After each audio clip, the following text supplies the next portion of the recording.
Welcome back, ladies and gentlemen. This is the Purple Political Breakdown. How's it going? How's your day been? As I already said earlier, this is a return to the podcast. And today's episode, we're going to be discussing Donald Trump versus Kamala Harris. And I'll be moderating, facilitating a 1v1 conversation to see who's the better candidate, why they believe it's a better candidate, what's wrong with the other candidate, and so on and so on. So with that said, let's get right into it.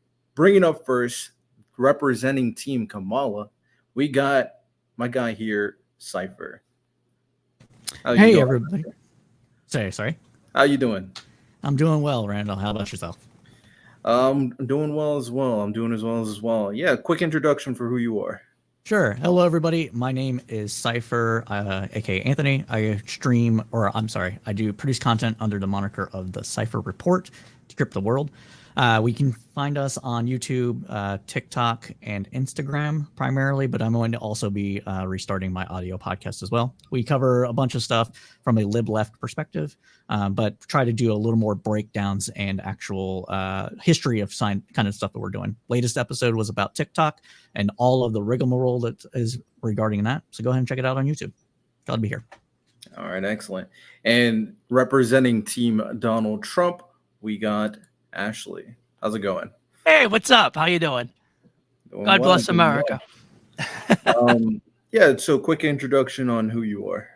My name is Ashley Bottoms. I've been a radio show host for, a good part of a decade.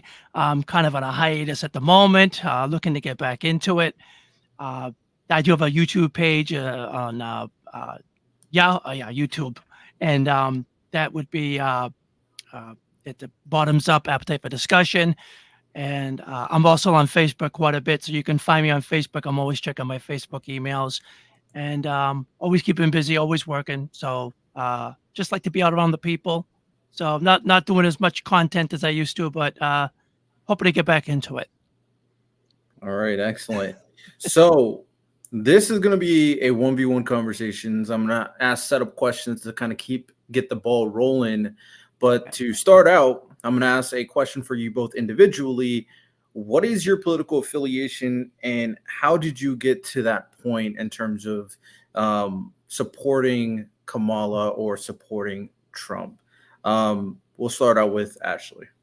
Sure. I'm transgendered. So being transgender, I was very active before Trump was in office. During the Obama years, and I saw firsthand how I felt that we were being, for lack of a better term, taken advantage of. I didn't see rights. Every time we wanted a right or something recognized, it just seemed like we were being given something else. We were fighting for what they called the bathroom bill, and it seemed like they said, "Oh, we're going to give you June as awareness month." We never asked for that. We didn't want that. We wanted to get the ball rolling. And then when I just saw how things were going with the country, everybody was unsatisfied. I just started looking into, because I was really a liberal, and I just started looking into going down the rabbit hole, looking into politics and how things were going.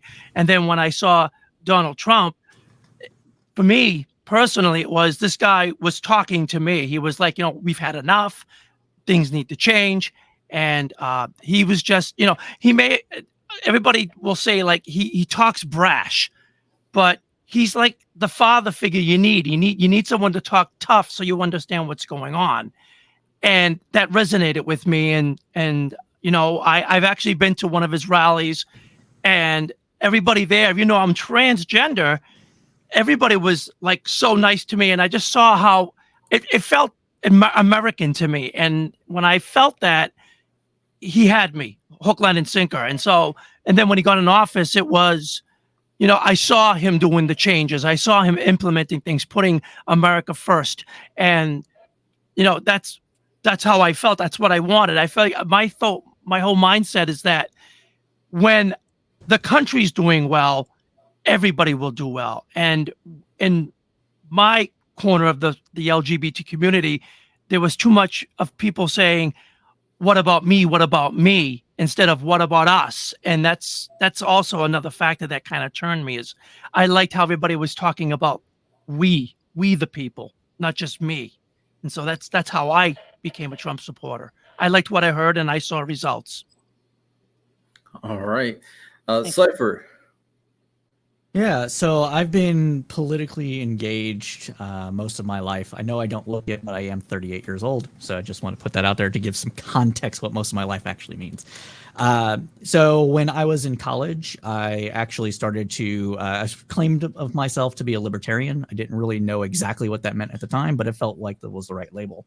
So I tried to get involved in both Democrat, Republican, libertarian politics, and this was right before Obama. Obama came to office. I did door walking for Obama, but also still attended libertarian meetings and tried to get involved in the GOP because from being from a Midwestern state that's heavily Republican, being part of the GOP was actually a path forward in order to kind of get results that were needed. Dominated by the GOP. Indiana was dominated by the GOP my entire life, even though I lived in the city. But the GOP didn't want me. I actually went to their head office and was like, hey, I'm looking to get involved, see where things are going. Meghan McCain, other people are saying stuff that I like. So let's get involved. And they basically shut me aside when I said I didn't have money.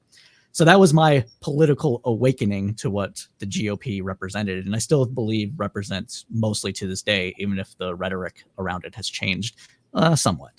I support Kamala Harris for a number of different reasons that we can get into during this discussion, but primarily it is an anti-Trump vote because Trump is an anathema to anything that I believe. Even though he might talk a good game, the policies that he puts into place and the kind of vitriol he brings to the table are just un-American to me. So that's where I'm at. All right, excellent. So the first question that I want to ask to kind of get the ball rolling is to really start off on why are you making your vote for who you're making your vote for? Very simple question. Elaborate as much as you need. We'll start off with Cypher. Yeah, so like I said, it's mostly an anti-Trump vote, but there are some things that Kamala Harris is proposing that I see to be very good things. One of those things is the first time home buyer's credit. It's up to $25,000 for a down payment. It is, I believe, the particulars are still being worked out on that, but I do believe that they're leaning towards or have decided that it will be basically a no interest loan on that, which is fantastic. Means that if you're a first time home buyer, you'll be able to get this tax credit for the down payment. If they take it similar to how the electric vehicle tax credit is working right now, that means that money can go directly to the bank or to the mortgage company or whatever the case may be. That way you get that money right away rather than having to wait for that credit on the back end. So I find that to be very good. Another reason that I'm supporting Kamala Harris and will actually go door walking for her is because we do have not enough homes in the United States. We've had not enough homes being built since the Great Recession, primarily due to the overbuild that happened, but also due to the just breadth of margins that home builders can actually have. So when she comes out and says, hey, we're going to subsidize the building of 3 million homes across the United States, and this includes single family homes, that's very good for me because, well, while I already I'm a homeowner, that's going to help other people come up into the country as well, because it's going to reduce the cost of housing. And that's one of the biggest contributors to inflation right now, as well as the cost of living crisis that we're experiencing. But those are two primary things right now. All right, before we move it to Ashley, can you elaborate a little bit more on the value of subsidizing 3 million homes? Why is that important? Right. So if my numbers don't quote me on the exact numbers here, but I think they're close. We are about 12 million homes short of what demand actually is. That means that even if even things were affordable, there would still be 12 million people that would be without a home. Period. Like we're talking just a dwelling, not even like a single family home. We're talking about dwellings across the United States. There are some mismatch there. So there's some markets where there's more demand than supply, and there's some markets where there's too much supply, not enough demand, but they're falling to disrepair, dilapidation, etc. By building 3 million homes and subsidizing those, that will actually have knock-on effects to bring more home builders into the market by increasing the ability to not only get better margins, but also have enough people there to buy the home so they're not sitting in inventory for a long time. Hence, building homes is good on that end, and as well as the $25,000 tax credit. Okay, understood. All right. Before we kind of dive into that further, Ashley, Yes. also same question. Why are you making the vote for who you're making the vote for? Because everything has kind of gone out of control in this country. When we had Trump, things were more secure. We didn't have any wars. We didn't. We had business was thriving, and it just seems like today everything's gone to hell. I mean, it's. I mean, let's look at the housing market. That I mean, I'm not. He says $25,000 tax credit. Well, what are they going to do when everything else goes up? Are they going to, they're hurting to make that, that down payment? But let's be real. I'm a homeowner. I can tell you right now, my housing insurance, my home insurance literally doubled this year from last year. And, what's somebody going to do if they can't afford a down payment? How are they going to pay that kind of money in taxes? I mean, you're looking at the cost of repairs, the cost of upkeep. The stuff adds up. What I spend in a year to upkeep my home, I'm surprised I still have a home. And I mean, I just had a new roof put on the house, and that set me back 5 figures. So, I mean, and you could shop around. It's just common sense is that it costs a lot of money to own a home. And if somebody can't afford a home, you can throw all the money you want at them. It's just not going to happen. You can't just give everything away. It just doesn't, the society doesn't work that way. You have to be able to pay your bills. And while I would love to see everybody own a home, it just doesn't make sense to give everyone a home, because they're going to end up losing those homes. And then you're going to have houses sitting on the market that they can't sell. And that's the problem and to me, that's part of the problem is you can't give things to people who simply just can't afford them. You have to make life choices. Don't overspend. Don't live outside your means. And I mean, it's hard. Trust me, I know. I do everything I can to prevent living outside of my means. And it just seems like every time I turn around, I'm getting hit with an increase in some tax. The tax on my auto insurance goes up. That went up at least a couple $100. And I'm what they would consider a really good driver. I don't have car accidents, knock on wood. And my insurance is getting to the point where I'm like, how am I going to afford this? And I work for a living and I pay my bills, and I'm not looking for a $25,000 handout.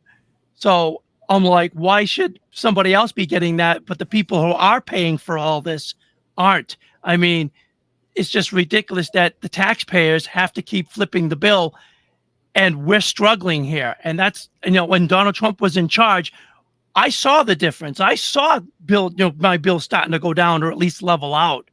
But I'm not seeing that. Every year, it's like I'm getting zonked. I'll give you a great example. The escrow in my home, the last year, 2 years that Donald Trump was in office, I had a surplus. Okay. The first year that Biden was in office, it was over $1,500 that I had to pay the bank on the escrow. That's insane. That's insane because I don't miss payments. I pay my bills on time. Mm-hmm. It's crazy. It shouldn't have to be that way. Sure. And all I keep hearing about is people that can't afford. Well, what about the rest of us who are struggling? And Donald Trump, in my opinion, listens to us. He hears us. And that's why. And if Kamala was going to do this, she's in office now. She's the vice president. And I don't care what anybody says. I don't believe for a second that Joe Biden's competent. He hasn't been. I've seen this since day one. I could tell there was something wrong. And if she's in office now, why isn't she implementing these things now when she has the power? Why is she waiting another 6 months? It's ridiculous. Do it now. There are people out there, and I see it all the time. People are crying out there that they can't afford to pay their bills, and these are people with jobs, and you can't go anywhere to complain. That the whole text line for Biden, that's baloney. And the whole, like I said, she's in office now. Biden's in office now, and all they're talking about is airline fees. And people out there struggling, and they're talking about airline fees, junk fees. Who's flying anywhere? I'm not. I'm just trying to live. I'm sorry. I don't mean to go on. I could go on forever. I won't. But that's how I feel, and that's how I got on board with Trump. He listened to us. Yeah, I definitely understand the emotion. I'm talking to plenty of Donald Trump supporters on their feelings on regarding everything that's taken place, which is fair. You can't deny how you feel about certain things. My question for you, so I can get a little bit Sure. more elaborations, because I do want to eventually get into criticisms of each candidate. That will happen a little bit later on. But for you, what will Donald Trump do to make the housing market better and making paying bills better? Well, it's really not even about what he's going to do. What are we doing? We're buying cars we can't afford.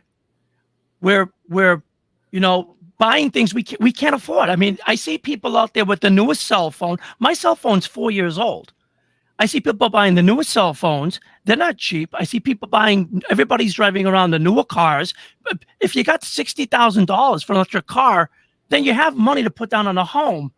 And it's just it.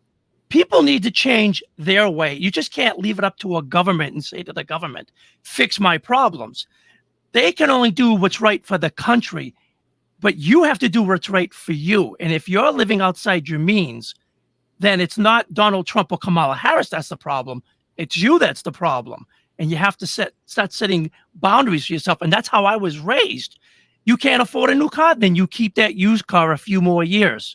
You don't go out and buy another car. And I just see people, they go, oh, yeah, we're going to give you, like Obama gave people up to $4,500 to trade their cars in. And then people were buying cars and trading in their clunkers and then found out they couldn't afford paying for that car. And then they got repoed. That's what's going to happen with the housing market. The housing market was in the 2% range when Donald Trump was in office. I know because I almost refinanced my home, and the bank explained that to me. That it was under 3%. Now it's really rocketing. The market's crashing. And was that refinance in 2020? The refinance? No, not at all. This was in 2018. For 2%? 2018, yes. My bank said it was, I think it was 2.3%, I believe it was. And I just turned it down because I don't have much to go. I don't have much to go. But I never believe everything politicians tell me. That's why I like to do independent research. But I go to my bank. What's the interest rate? And when you hear it's in the 7s, that's absolutely ridiculous. It was lower even when Obama was in office. So I do want to pause you there. Sure. So are you saying that the best thing Donald Trump could do when he becomes president, and I don't want to misquote you, so clarify for me, is that he shouldn't do anything to help with the issues regarding paying bills and helping the housing market? Well, it's not so much he shouldn't do anything. What do you think he should? What are we doing? It's not. It's like John F. Kennedy said. Don't ask what your country can do for you. What can you do for your country? And it just seems like all I'm seeing are the people. All they say is, "What about me? What about me? What about me?" Well, put your money in a savings account. Put your money away. I still put money in the savings account because I just don't trust the economy.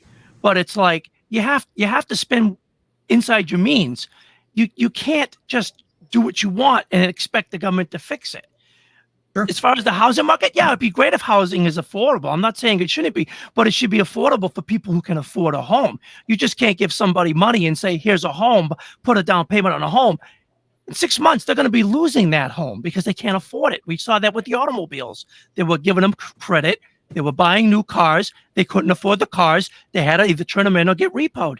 You can't give people something they can't afford. They have to be able to afford it. Yes, if you can afford to live in a home, if you can afford the taxes, the insurance, go for it. Yeah, if I was a first-time homeowner 20 years ago, and this was when Bush was in office, Bush Jr. All right, I didn't get anything. I just paid for my home. I'm gonna pause you there. Sure. All right, I get your general sentiment. Cypher, I'll allow you to respond. Obviously, I changed the symbol to allow a little bit more back and forth discourse, but keep it civil. Go ahead. No, for sure. I'm not here to argue. Well, I'm here to argue maybe a little bit, but not be understandable. Me too. So, a little bit. Yeah. So, couple of things. So when you say Bush Jr., so this is probably 2003, I'm guessing, yes, roughly? Yes. Okay, so I believe in 2003, we were still operating under Bill Clinton's rules when it comes to housing. And I do believe that there was a first-time home buyer's credit on there. You might not have had to apply for it because at the time, and I'm not 100% on this, but I'm like leaning 90% this is the case, that was automatically rolled into the mortgage payments. No, it wasn't. So I believe that was the case. Even if it wasn't, that was a thing that did exist for various points in time. So if it didn't exist in 2003, it did exist in the 60s. It existed again in the 90s. It existed again under Obama. This is something that comes and goes depending on the administration. Generally speaking, Democrats try to keep it. Republicans try to get rid of it. It is what it is. As far as your homeowner's insurance doubling, that I don't want to like dox you or anything, so I'm not going to ask where you live. But in several markets, that's very much a big thing. Florida experienced this to an outsized portion due to all the hurricanes that they're experiencing. And I believe the government isn't helping with those payments anymore. So when the last hurricane that hit Florida is pretty much when it started to cascade and they started charging more because the insurance companies were losing too much money. So their insurance market in Florida specifically is one I can talk to because I know a little bit about it. I live in Texas, but I know a little bit about this. It was in Florida that was happening. When it comes to your escrow problem, the reason I asked if it was like 2020 or tried to ask if it was in 2020, that's when the housing market just went bananas because people my age, millennials, elder millennials, were trying to buy housing. They were brought to market a little sooner than they would have been due to COVID. And that was because of space. A lot of people started working from home. People were in like 1-bedroom, 2-bedroom apartments with their girlfriend or wife or whatever the case may be, husband, spouse, whatever the case may be. And they were seeing that they didn't have enough space. So they started to go look for housing. Federal Reserve cut interest rates to the bare bones to keep the economy kind of afloat while everybody was dealing with the pandemic. And that caused rates to go down to 2 to 3%, 3.2% or so. And so that caused the housing market to spike, especially between 2020 and 2022, which increased taxes between 20 and 2022 because taxes in this country on home value, on property value is, for lack of a better way to phrase it, unrealized gains. Your house is assessed every 2-3 years, maybe every year, depending on your state. And when it's assessed at a new value, it goes up. So my own personal experience with this is that in 2020, my taxes was one thing. 2022, I believe it went up by $4,000 in taxes in Texas, of all places. And then in 2024, after the Austin market started to deteriorate a little bit and started to stabilize, it went down by another 2,000 or 3,000. So that's just the way it kind of boils down there, which brings me to the point that I'm trying to make. With more housing on the market, that's going to actually reduce the value of your home, which means that your taxes are going to go down. That's a trade-off, whether you want to treat your house like a bank, a personal bank where you can make loans against it for a business or whatever the case may be. That's on each individual person. I personally don't think that housing should be considered an investment more so than, hey, you have a stable place to live, that invest in that way. I don't think people should be, using their homes as a bank, but that's where a lot of the wealth in the country is tied up. And that's partly because of our housing policy. So I'd actually like to see that get fixed. No one's talking about fixing it though. When it comes to bills and the like, a lot of the stuff that has happened with food prices and fuel specifically have been due to monopolistic processes in the market that are started to metastasize around 2012, but took off in 2018 after several giant food production companies were allowed to merge. This is especially true within the meat industry. Meat industry went from, I believe, 6 producers to 4 producers between 2014 and 2018. As soon as they consolidated a year or two after, they started jacking up the prices. And that's why bacon was so expensive a while back. That and COVID messed everything up, of course. But that's why bacon became so expensive. Big agriculture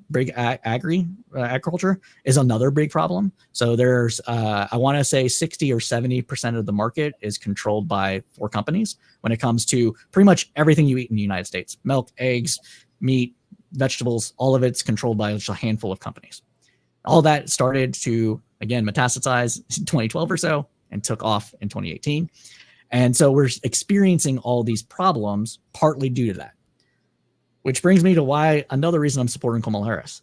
And the reason being is that she actually, when she was Attorney General in California, She actually brought a lot of antitrust suits to bear. That's kind of happening under the under the Biden administration. It's not happening quickly because it takes a year to 2 years to complete an investigation, and those investigations didn't start until 2021. So some of those are bearing fruit. Google just had a successful antitrust against them for the shopping market, online shopping market, retail market, and advertisement market. Ticketmaster has a case against them. The airline junk fees, that's something the federal government can just do without Congress getting in the way of it. They have the power to do it through the regulatory body. So that's why that's going after. It's an easy win to tackle. But the other stuff requires time and resources to complete. And if Trump wins, I do not believe at all that he'll continue that work. So again, it's another reason why I'm voting for Kamala Harris. Before I allow you to respond, Ashley, I want a point of clarification from you, Cypher. Sure. You said that Kamala is going to utilize antitrust suits in pursuit of, fixing a lot of the price increases that you're referring to. Why? What does those antitrust suits do? How is she able to do it? And why should the average citizen care, in the sense that this kind of just goes back to what does it do? I'm really wanting you to simplify it for the audience, and so you make it understandable enough for them to say, okay, so what? So it depends on what is being done, but simply stated, what it does, it requires large businesses, if they're dominating the market too much, to spin off sections of their business into new businesses. And when that happens, that creates more competition within that market, and more competition, generally speaking, leads to lower prices, because capitalism, for to be a little cheeky, but in another way, it's like everybody's trying to get as many customers to their business as possible. And the best way to do that, and the easiest way to do that, is to compete on price, because competing on quality is harder. So a lot of companies will start a kind of a race to the bottom when it comes to prices, in order to get more market share, which is just more customers to their business. There is a lot of been price push from these large businesses. Kraft raised prices, I don't want to misquote percentages, so I won't do that. But Kraft and several other companies, there's a Forbes article I can link for you guys about it, but they all said that, hey, a lot of our profit margins increased this last year because we just told people prices are going up, and they just ate it because inflation is happening. Antitrust will help bring that to bear. Some of that is going to be already been talked about with the anti-gouging kind of stuff that she's been talking about, but a lot of it's going to come through this antitrust enforcement. Antitrust is going to prevent businesses from merging that are going to get too large and have too much market power, and potentially force businesses to spin off. The threat of the lawsuits will also tends to drive down prices, because those are expensive to litigate, and a lot of these companies know that they are in the wrong, so they'll try to get ahead of it. Similar things happened between 2013 and 2017 with minimum wage, specifically Walmart, where a lot of states started to threaten to raise their minimum wages. So Walmart said, okay, we're going to set our minimum wage for every new employee in these states to $12 an hour. Did that stop the $15 minimum? It did not, but it helped speed up the process a little bit. But that kind of explains it. Okay. So two things that I want you to respond to, Ashley, from your personal perspective, from hearing it, of course, whether you agree, disagree, you can kind of elaborate. The first thing, and I will say them one at a time, so you can respond to the first one and ask the other one afterward. The first thing that he mentioned in terms of why Kamala is good is regarding, subsidizing 3 million homes. And the basic premise from it is more homes will ultimately lead to lower taxes, which, something that I'm sure a lot of people would be happy about. What do you think about this? Do you like it? Do you think this is good, or are you against this idea? It's good and bad. You're talking about, okay, great, people are going to be able to be in homes, but you also have to understand who is going to be living in your homes, on these homes. I mean, I've seen good neighborhoods go bad. My neighborhood just had the first string of people breaking in cars just this week. We've never had that in the 20 years I've been here. Now, who's being welcomed into these neighborhoods? That's what you have to ask yourself. If you're giving it to people who can't afford homes, who are you inviting? Now, I'll say it right out. I'm against the open border. I'm against illegal aliens because they have no right to be here. And I suspect that's where it's going. And when you introduce that element into a neighborhood, it drives the prices of your houses down. It drives everything down. People move, people leave. Your houses become worthless. And it's not a racial thing. It's a legal thing. And why people are afraid to say it in today's culture is because they're worried about cancel culture. But the thing is, people are worried. People are concerned. And, they're talking about, the housing, the taxes, everything will go down. But people right now are struggling to keep their own homes. Back when Bush was president, I remember seeing stories on the news about people who couldn't afford a home. They were living in their cars and paying rent with parking spots. Now, is that right? No, I'm not saying that's right either. But you can't just give people homes and expect everything to be hunky-dory. They have to be able to afford them. They have to be able to pay the bills. They have to be able to pay the taxes, the repairs. The minute you call a roofer, he's not going to sit there and he's going to say to you, oh, well, I know you're having problems. Let me help you. He might knock a few bucks off, but he's not going to give you this big tax break or a big break on his work, because then he suffers. And, that's just the way life is. That's the way life is in America. If you can't afford a home, then you can't afford a home. I couldn't afford a home. I would have loved to have had a home 10 years even before I bought my home. Okay. But I knew I couldn't afford a home. What do? You save your money. You work more hours. You put money away. That's how you afford your home. Through your hard work, your sweat and sacrifice, not by living outside your means and waiting for the government to give you the money. You can't do it that way, because the government's not giving you it. The taxpayers are funding it. People like me who didn't get a tax break are now funding people to get tax breaks to be in a home like I am. And I'm telling you, it's not easy to own a home today.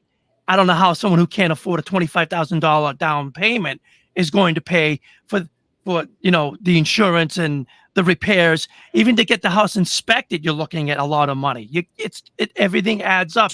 And I didn't realize that even when I bought my home. And then all of a sudden I start seeing the bills and was like, thank God I put money away to allocate for this, because if I didn't, I would have been up the creek. People have to understand this. And when you're spending outside your means, they don't understand this. Okay, and they're thinking, I'm going to get a house. Right. So just to kind of go back a little bit, so you're arguing that the bad is the potentiality that maybe criminals or illegal immigrants may occupy the homes. Now, I'll put a pin in that for a second. I don't want to dive into it right now, but to kind of go into the point that you made earlier, you said there was also good. So do you believe it is good of the idea of more homes equating to lower taxes? Do you think that part? I agree that, yes, it's nice to have more homes, but you have to have homes for people who can afford them. And I'm not saying that, people shouldn't be in a home, but you have to be able to afford it. And I just don't see people living in their means and putting money away anymore. I see people coming up with excuses, spending outside their means, and then saying, what is the government going to do for me? And you can't live a life that way. You can't. The whole point of being in middle class is you work for a living, you pay your bills. That's what I do. I work for a living. I work pretty darn hard, and I pay my bills. Is it easy? Sometimes it's a little easier. Some months I get zonked, but just to say $25,000 and you're going to be in your own home, they're not telling you the whole picture. And the Democrats, they should really, if they're going to do this, they should really explain there's more to it than just giving somebody 25 grand on a down payment. So they should be explaining this. Yeah. So for the $25,000 tax credit, they're still going to have to go through all of the other processes to qualify for the. No, I'm just saying that's what's happening. So they're still going to have to go through all the other processes in order to qualify for that home. That means the bank is still going to do their due diligence. That means they're still going to have to make X number of money above and beyond whatever the ratio is, income to debt ratio. They're still going to have to do all this other stuff, right? Homes right now. What do you think the typical American home cost right now? Right now, depending on where you live, I can tell you, Sure, I'm sure. in New England. I'm in New England. Okay. Okay. And I can tell you, in New England, you're looking at about $300,000 to $400,000 for a home, Right. for a decent home. For a You decent could home, find right. some a little less. I didn't pay as much because I bought mine 20 years ago. Right. But my house would be, mine's a single family raised ranch. Great. And that would probably be about maybe $400,000, maybe a little bit more. So you actually understand where that cost is, right? Right. So what's 20% of 400,000? 20% of 400,000. You're gonna make me do math now, huh? 1040, about 80,000. If I'm doing math right. Yeah. So back in the day, people were told, "Hey, you can't buy a home until you have 20% down," and that right now, impossible. The typical American worker, the person that's a median worker in the United States, is not going to be able to afford a 20% down. Thankfully, we don't have to afford 20% down. We have to afford anywhere between 3 and 10%, depending on the market, depending on your credit, right? 3% of, and I'll just do it on my calculator real quick. So 0.03 times 400. And I didn't use a calculator. Is 12K, right? So 12K. 12K in order to get a 3% down house. Problem is that rent is also outrageous. Rent. Oh yeah, right I'm now, not arguing. No argument. No. I'm saying rent is outrageous right now, right? So if a person can afford a $2,000 rent payment, why would you assume? Like, we'll just say 2,000 is the number. Sure. I don't know what it is in your area. 2,000 rent payment, right? If a person can afford that, why would you assume they wouldn't be able to afford a little bit less, because owning a home is a little bit less typically month to month payment. Like that's unfortunately where you're mistaken. Go ahead. It's month to month. I'm saying month to month. Yeah. So I moved from a place that cost $2,100 a month. Okay. And I was living in an apartment to a mortgage that was at the time, and this was everything included, mortgage, insurance, and taxes, everything included, $1,800. Okay. Sure. That $300 that that extra money, sure, put that aside, goes into savings. You have enough. You're starting to build up your nest egg in order to afford repairs. Why would you assume that person couldn't afford those? Because you're not looking at house repairs. I spent $300 a month. I spent 10 grand on a roof. I spent 10 grand on a roof just a little while ago. Typically is not required to be replaced on a home. It depends on the damage. 10 to depends on the damage. Even if let's say the roof is covered, okay, insurance only pays you have to pay the first $1,000. You still have to come up with $1,000 out of your pocket. You have to understand there are repairs. Things happen. Toilets overflow. I can tell you that as a homeowner, I became a do-it-yourself person overnight. Sure. I'm not disagreeing with you, but what I'm saying is, if a person is spending, let's use me as an example. I was paying $2,100 a month for rent. I moved into my house. My house was $1,800 a month. Okay. So the $300 difference gets set aside for repairs. I got a brand new house, brand new build in 2019. Okay. Congratulations. So that $300, yeah, I lucked out. I count my blessings every day. I wasn't very old either. But that $300 a month goes towards saving for repairs. That's $3,600 a year. $3,600 a year is enough money to cover most repairs for a home, up until the giant expenses, in which case, let's be real, most people are going to have to dip into savings a bit more than they would otherwise. I don't understand why you would assume that because people they spend outside their means. Everybody's maxing out their credit cards. If you're maxing out your credit cards, then you think, how can you afford a payment? No, I get you. Let me ask this then. Do you think people are doing that more now than they did 20 years ago? I think people have always outlived their means. I just think people are doing it now more than ever.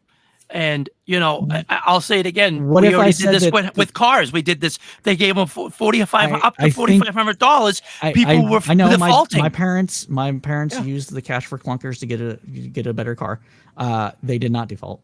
I don't think the default rate was actually that high for that, but don't quote me on that because I haven't looked at it in ages. My point is that if we look at the typical American between 1970 and now, the income to debt ratios has maybe increased a little bit, not by much. So when someone like you says, "Hey, people are outspending their means way more than any other point in history," I'm like, no, they're really not. We still spend about the same money on food. We still percentage wise, not inflation aside. So we're going to go percentage. Still spend about the same amount percentage wise on food, takeout, homes. The things that have outpaced that typically though, housing, because the housing supply is too low. Childcare, because there's not enough childcare workers in the United States, and education, because everybody's starting to get a college degree now. Those are the things that people have been outspending. Oh, and medical debt, and that's for a number of different reasons. Partly because we're just older now. So, but anyways, I'm done with that. All right. I can't even get into half that without getting upset. But go ahead. I'm sorry right now. Yeah, no worries. No worries. Yeah, it seems like this is a point of disagreement in terms of thinking more homes will be good for the country. It seems like, Ashley, your point of view as of right now, and again, let me know if I'm wrong, is that these homes won't be utilized properly because so many people in the country can't afford it because they spend beyond their means. They're not really specifying who's getting these homes. They're just saying people who can't afford them, but they're not telling you about the people who can't afford them. Like Cypher said, not everybody defaulted on their automobiles when they were given credits, but a lot of people did. And these people getting these incentives, are they being told about all the things they have to deal with when they own a home? And I don't think the government is providing that. They're just saying, here's your down payment. Now it's up to you. And who are they going to go to when they can't pay their bills? The government's not going to take care of them then. They're going to lose their home. I think that's a fair point. Just if I may, Randall, if you don't mind. Sure. I think that's a very fair point. I do think there should be more education, just from the government's perspective right now, and the kind of government economic kind of landscape we've been living in my entire life. They're going to say, well, that's up to the bank to do. But I agree. I think the government should be more proactive with helping people understand exactly the ins and outs of cost just in general. We didn't get finance classes when I was in school. I don't know if you got them when you were in school. It's a thing that a lot of people need, though. Like, a lot of people didn't. So, like, it's one of those things. Like, there's some give and take there. Okay. At the very least, Ashley, would you agree with the idea, if you know that they're not criminals or potentially illegals going into these homes, would you agree that you would want more people to be in homes in general across America? I think anyone who can afford a home and wants the piece of that American pie, go for it. I have no problem. I actually, it's funny, is on my street. I know I live right next to a Pakistani family. There's a Puerto Rican family that's down the road. My next door neighbor is about as hillbilly as you can get. We all get along. It's not about who's living next door. It's you have to worry about, it's like you said, what is coming into the neighborhood, and who's coming into the neighborhood. What are they bringing? I mean, it's the character of these people you have to look at. I mean, that's how I've always. I don't look at people as black or white. I look at them as red, white, and blue. But it's your character. It's your character of the person. And, when someone moves in a neighborhood, I'm one of the first ones out there. And I introduce myself. Hi, it's nice to meet you. Welcome to the neighborhood. But if I see bad elements coming in, of course I'm going to be concerned. But I think everyone should own a home.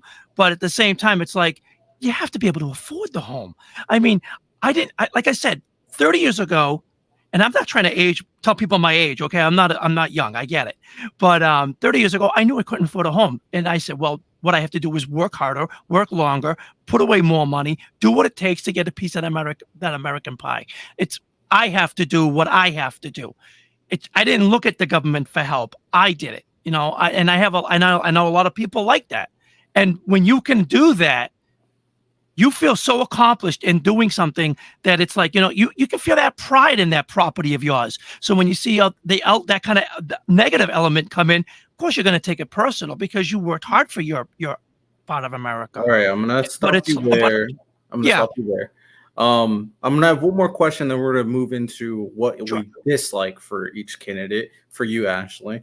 So the question is, another thing that Cypher brought up is, to put it simply, the idea of how Kamala kind of continuing Joe Biden and what he's been doing in regards to antitrust suits to ensure that these very, very, very big corporations are not taking advantage of the consumers and raising prices.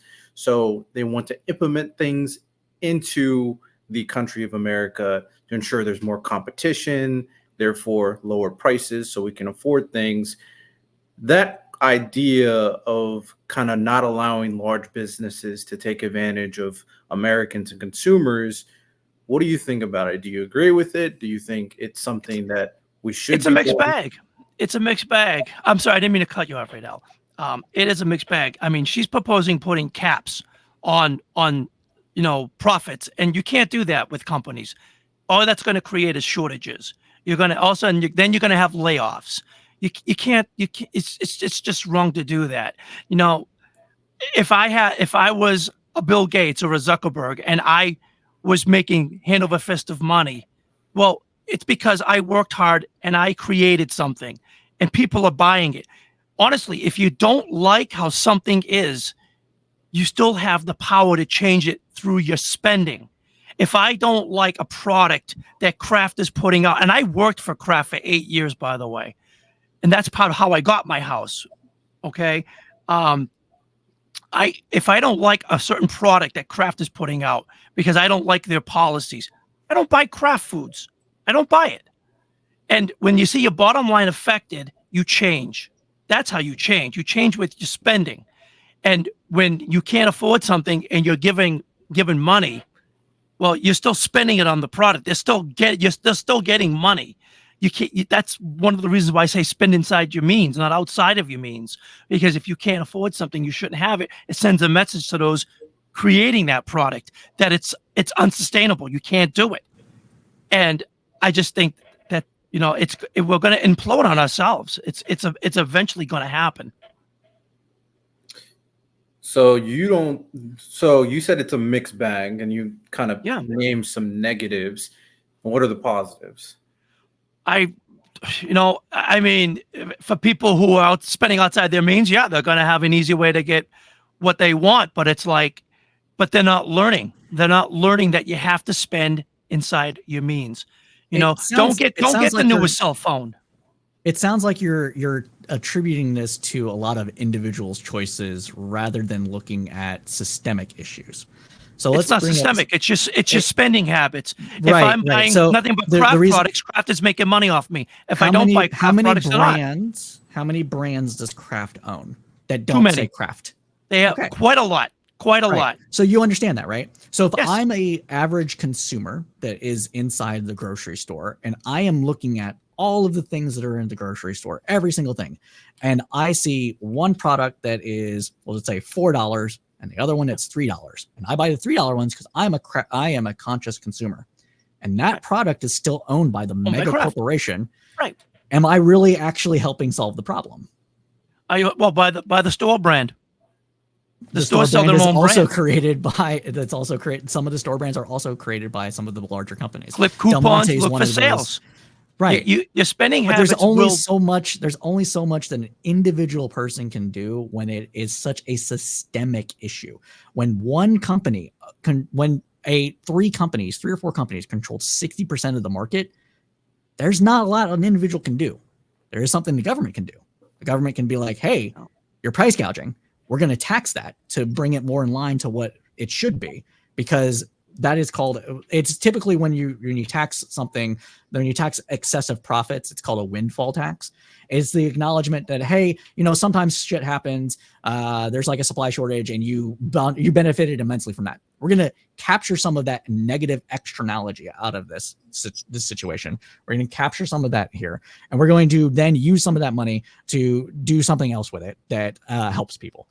So you get the ability to still make as much money as you want or charge as much as you want. Maybe you're gonna be like, I'm gonna charge a little less so I don't get this extra tax against me or whatever. But then on the back end of that, money can be invested in things that people need. Healthcare is one of those things. Education is one of those things. Housing is one of those things. And these are things that I believe the United States needs to do. We need to have a more robust civic engagement coming from our government. which means doing things that help regular people. And that's what I'm hoping Kamala Harris will do. Will she actually do it? We won't know until she's elected. I doubt it. She's not doing it now. She doesn't. She's in office now. Have the ability to, do you think Kamala Harris is actually running the government right now?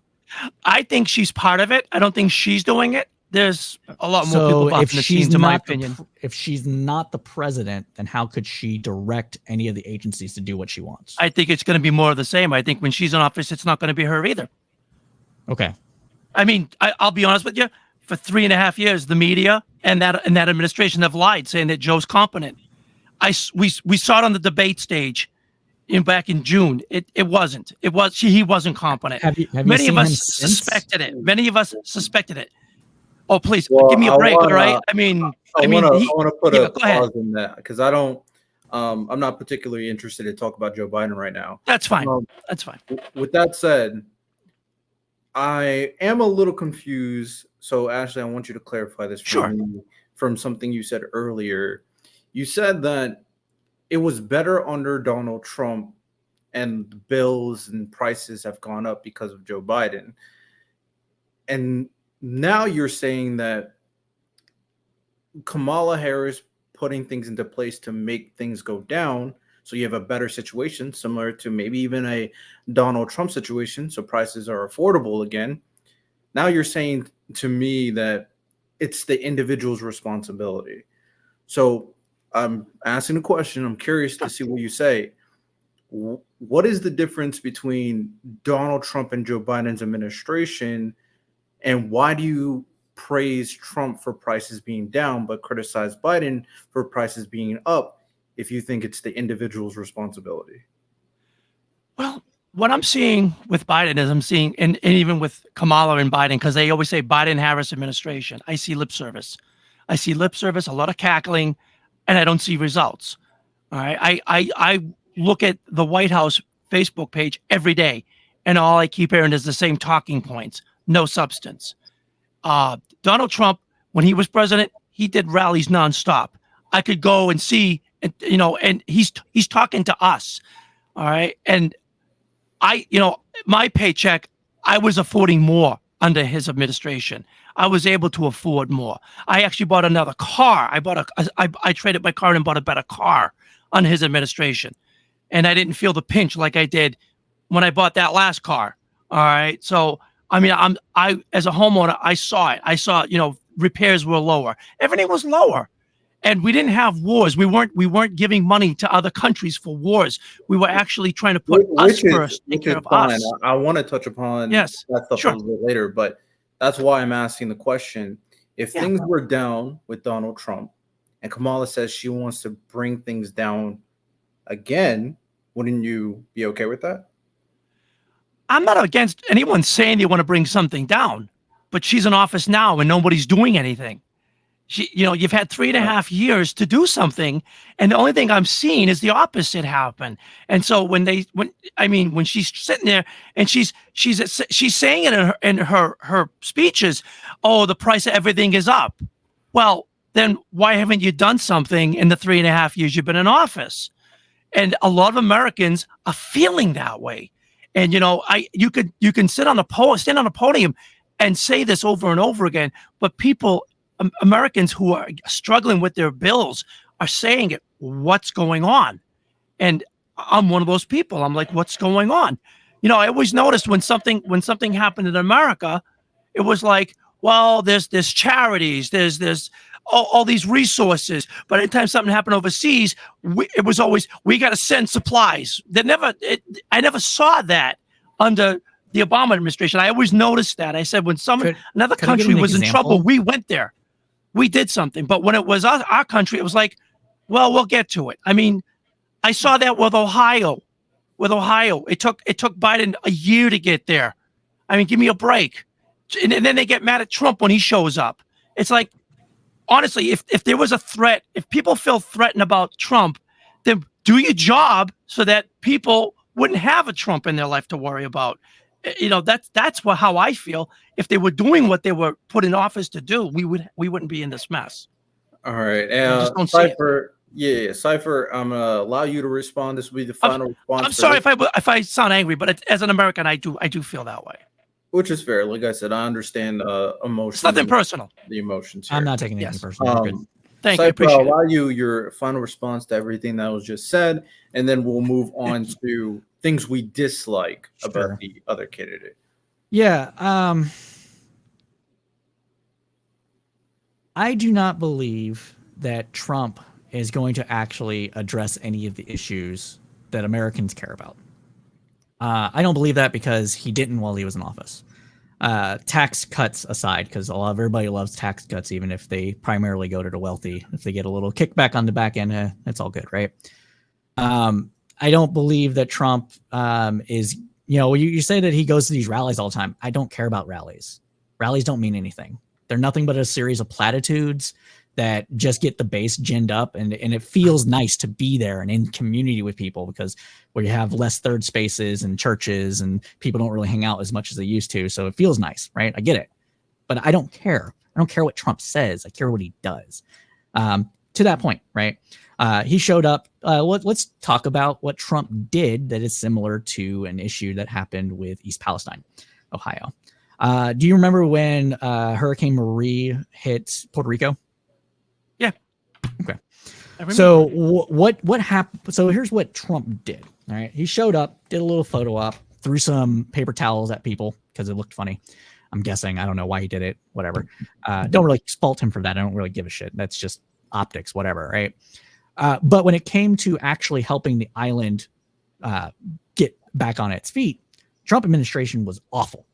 Now we can talk about the fact, he said, oh, you have to get there with boats. That was true. There was issues with shipping. 100% an issue with shipping. What there wasn't an issue with was getting the power back up once the ships got there. And the way that was done through private companies that were connected to Trump. And those private companies connected to Trump, either through campaign donations or a friend of a friend of a friend, whatever the case might have been, those companies profited immensely off of graft of the federal government. And they were never held to account under the Trump administration. Were they held to account afterwards? I don't know. I just know that that's what happened, right? Let's go to East Palestine. Biden didn't show up for a year. Okay, we can complain about that. That's a fair criticism. Optics matter, okay? But who was there from day one? The EPA was there. Pete Buttigieg, transportation secretary, was there within 3 or 4 days, maybe a week. It was a week. Off a little bit off the timeline, so we'll say a week. Week too long, in my opinion. Well, sure, it's too long, but what is the transportation secretary going to do other than show up and give a little speech or something? That's not their job. Their job is to run the administration, that part of the administration, right? The EPA was there from day one. The not secretary, but the transportation department was there from day one.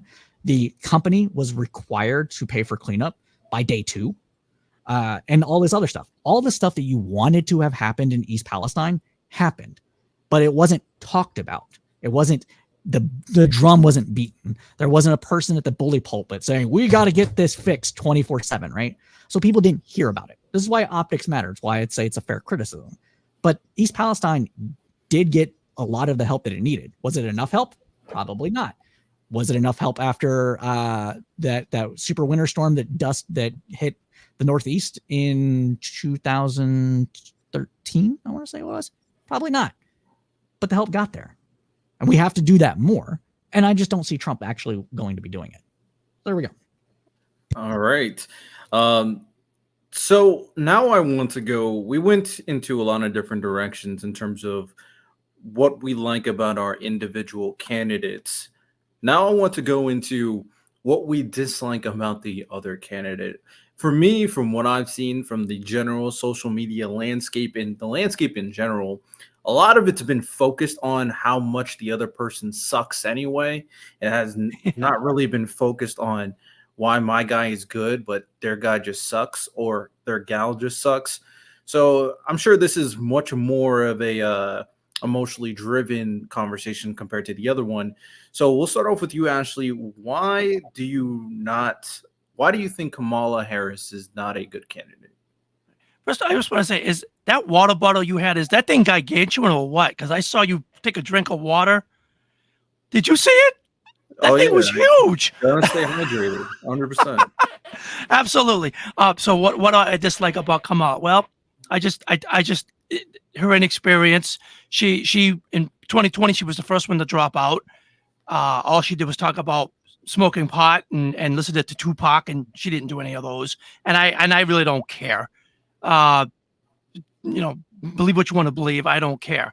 But she's my opinion. She is just going through the motions. She is talking about how bad the country is as if it's Trump that's in office.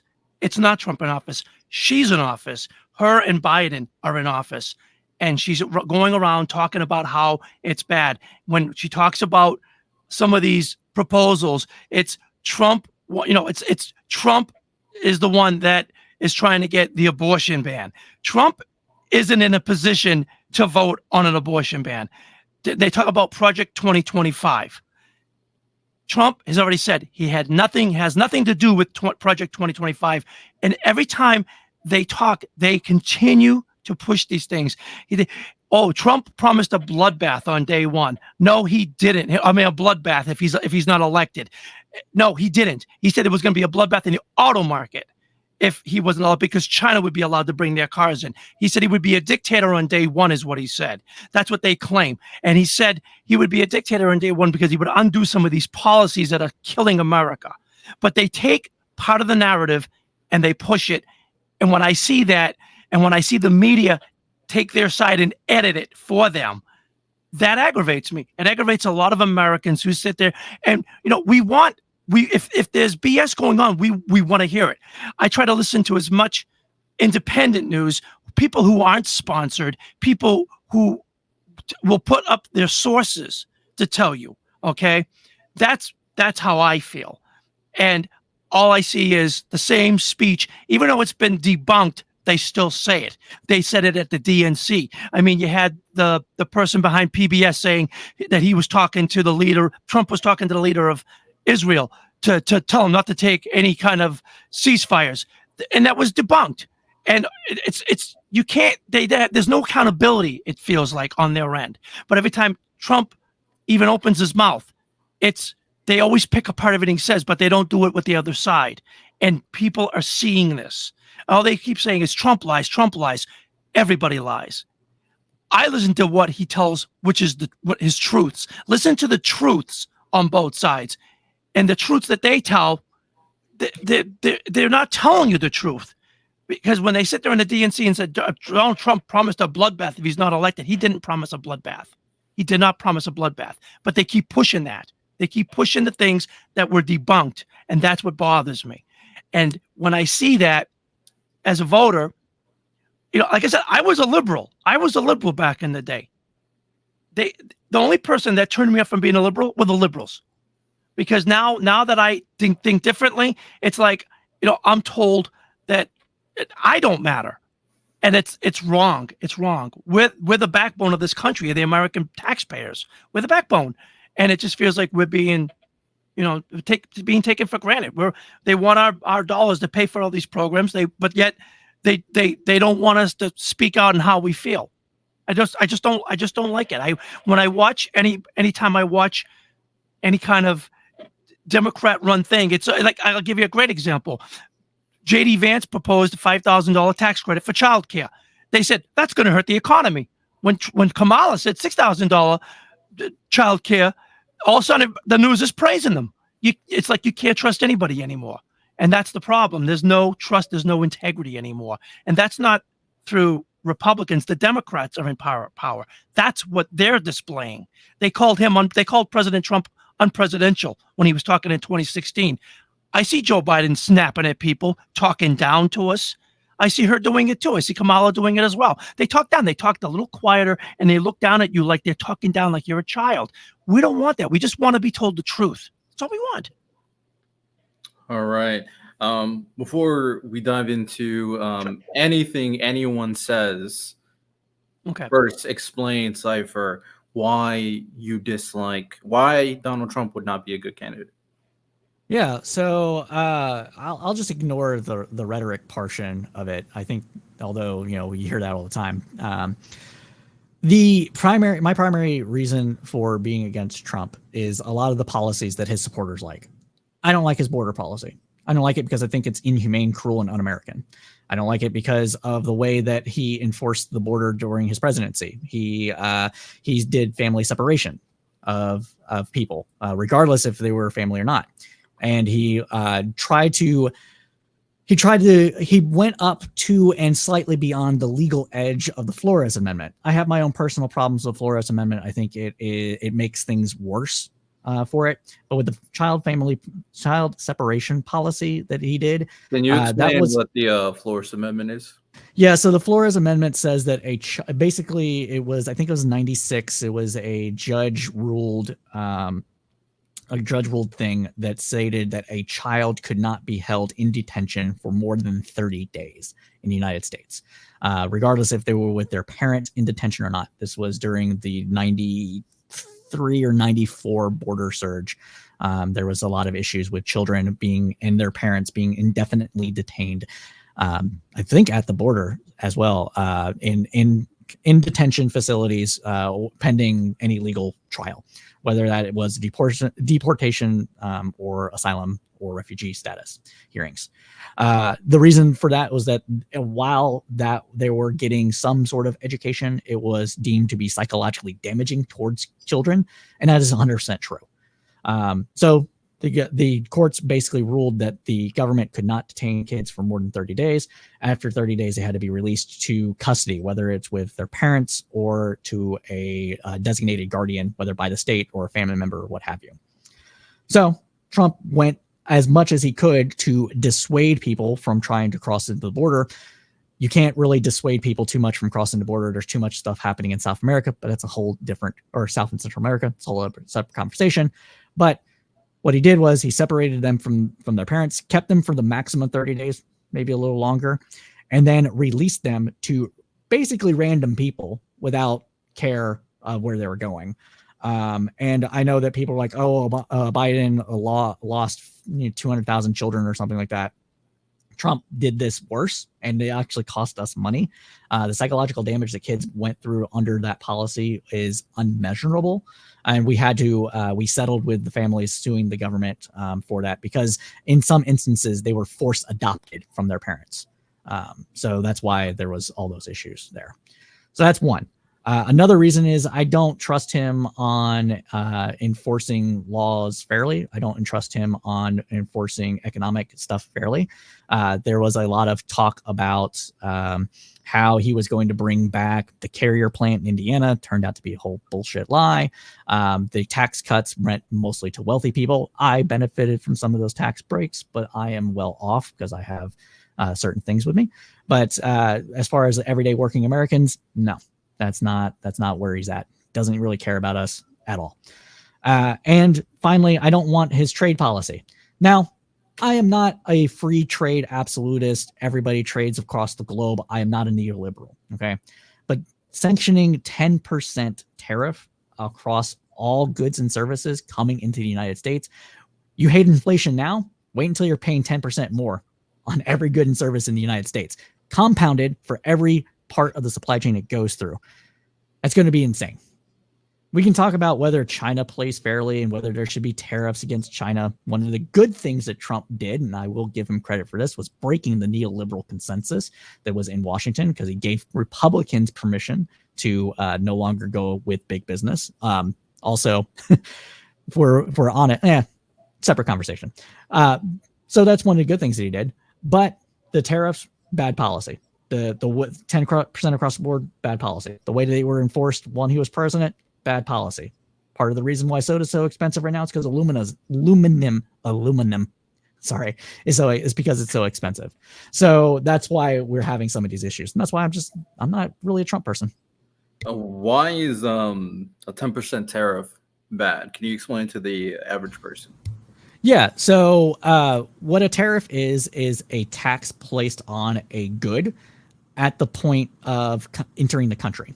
So if you put 10% a cost of goods, or to put a 10% tax on all goods and services entering the country, that increases the price by 10%, because businesses are not going to they're going to pass as much of that increase to their bottom line to you. We all agree on that. Everybody does. Absolutely. So it's not going to be businesses paying this. It's going to be you paying this. And if it's on every single good that comes in the United States, there might be some trade-offs here and there. You might see some more jobs being created from it, but it's not going to overwhelm the amount of stuff that is being taxed. Not because we don't produce things in the United States, because we do. We produce a lot. It's just really high goods and services. It's because simply speaking, even if a garment manufacturer business opens in the United States, they're paying American wages on that. So that's still going to increase the price of those garments in the United States. If you've ever been to LA, you see the cost difference between the Mexican goods that are being sold on the markets versus the American made goods that are sold in the markets. It's going to be a similar thing. Is there some trade-off there? Sure. But at the end of the day, you're going to see probably 8 to 10% increase on cost of goods at a minimum. And that's just not good, especially with inflation as high as it is right now. Although it's coming down, it's still going to be an issue. So, all right. So the first thing I want to allow for open dialogue is something that, to kind of just reference Ashley's points, it seems like most of it is your issue with Kamala seems to be, at the very least from my point of view, is that there's a lot of hypocrisy on the side of Kamala's camp. They lie a lot and don't get the proper criticism for it compared to Trump. It seems like lip service. They just tell you what you want to hear. That's what I see.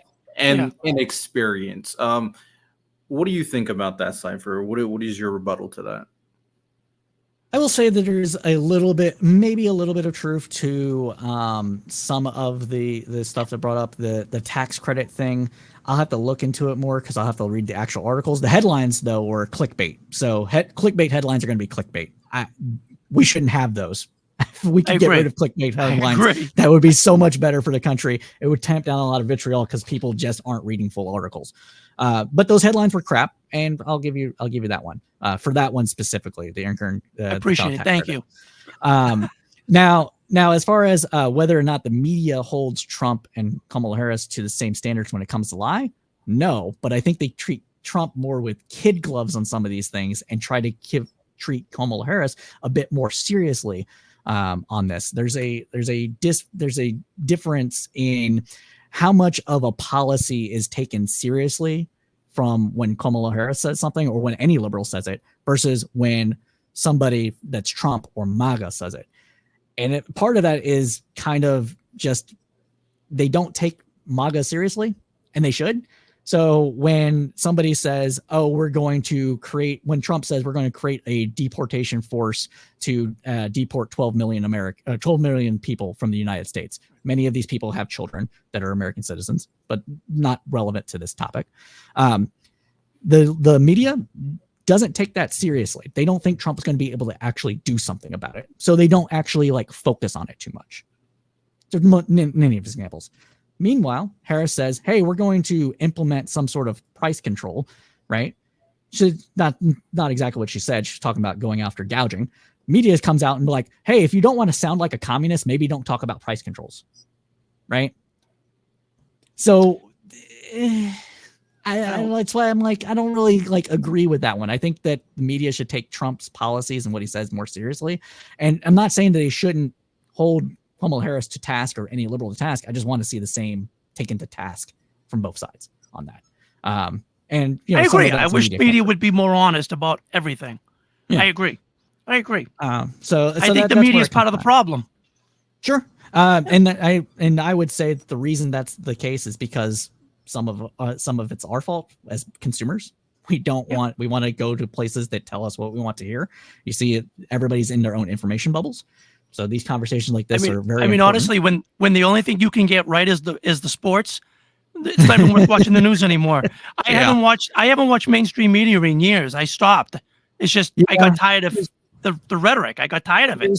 There's issues with independent journalism that I have, so that's why I mainly read my news. I don't watch news very often. I'll listen to some podcast every once in a while, but I primarily read news because of that. I like the sources, where they get their sources from. Sure. That's my thing, is where do you get your sources from? If you're going to say something, Back it up with your sources. A lot of media doesn't do that. They'll say a report. Well, that's pretty vague. Yeah, or they'll have it buried in there, and you find Yeah. out it's from this group. Yeah, Experts say it, and you find out it was a college, and it's like that's not experts. I'm sorry, I disagree. Just in New England, it's horrible. It's really horrible. Yeah. There's no really reputable news station here. Mm, I used to like them, but now I can't take them anymore. that's a I shame. used to be on them at one point. You say that, and I do want to provide this. Although me starting my podcast is in due part to me having issues with like the left and the right and how they present information, and I want to Sure. provide a little bit more of a nuanced perspective. So I am willing to criticize the mainstream media, but at the same time, I do think we need to have a little bit of perspective in terms of understanding what we got going on. Is social media, podcasts, content creators, they're the same thing. There's a reason why with social media, a lot of people end up in their own echo chamber. You could even argue it's a little bit worse in that sense, considering they can go in deep pockets of political rhetoric that reinforce their opinion to an extreme. There's a reason why something that is, praising Donald Trump will get millions of likes, and something praising Kamala Harris will do similarly, and everybody under those comments are praising their respective sides.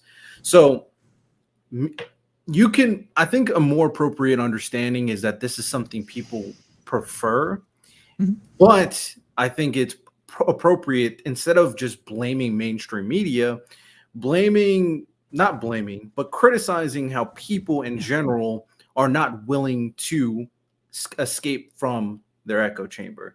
So the reason why I want to put that out there, because you guys both made very good points in terms of the problems of mainstream media, as well as, some things that you said, Cypher, is that there's some issues with independent journalism too. All information should be looked at with a little bit of doubt, regardless if it's mainstream media or the social media. And everybody, I think we should all agree, should do your due diligence in Absolutely. vetting the information. Should always be a little skeptical. Absolutely. Right. So I just wanted to put that out there because I know so many people attack the mainstream media, but social media is arguably just as bad when it comes down to giving out information. Yeah. Nobody's perfect. A lot of so-called independent journalists are not independent. People need to realize that too. So. Right. Yeah. And, that's as long as we kind of understand it, I think that's appropriate. But with that said, to kind of continue the conversation, so you heard a lot of the criticisms with it. You said that for Cypher, your response to a lot of the things that Ashley said is, yeah, there needs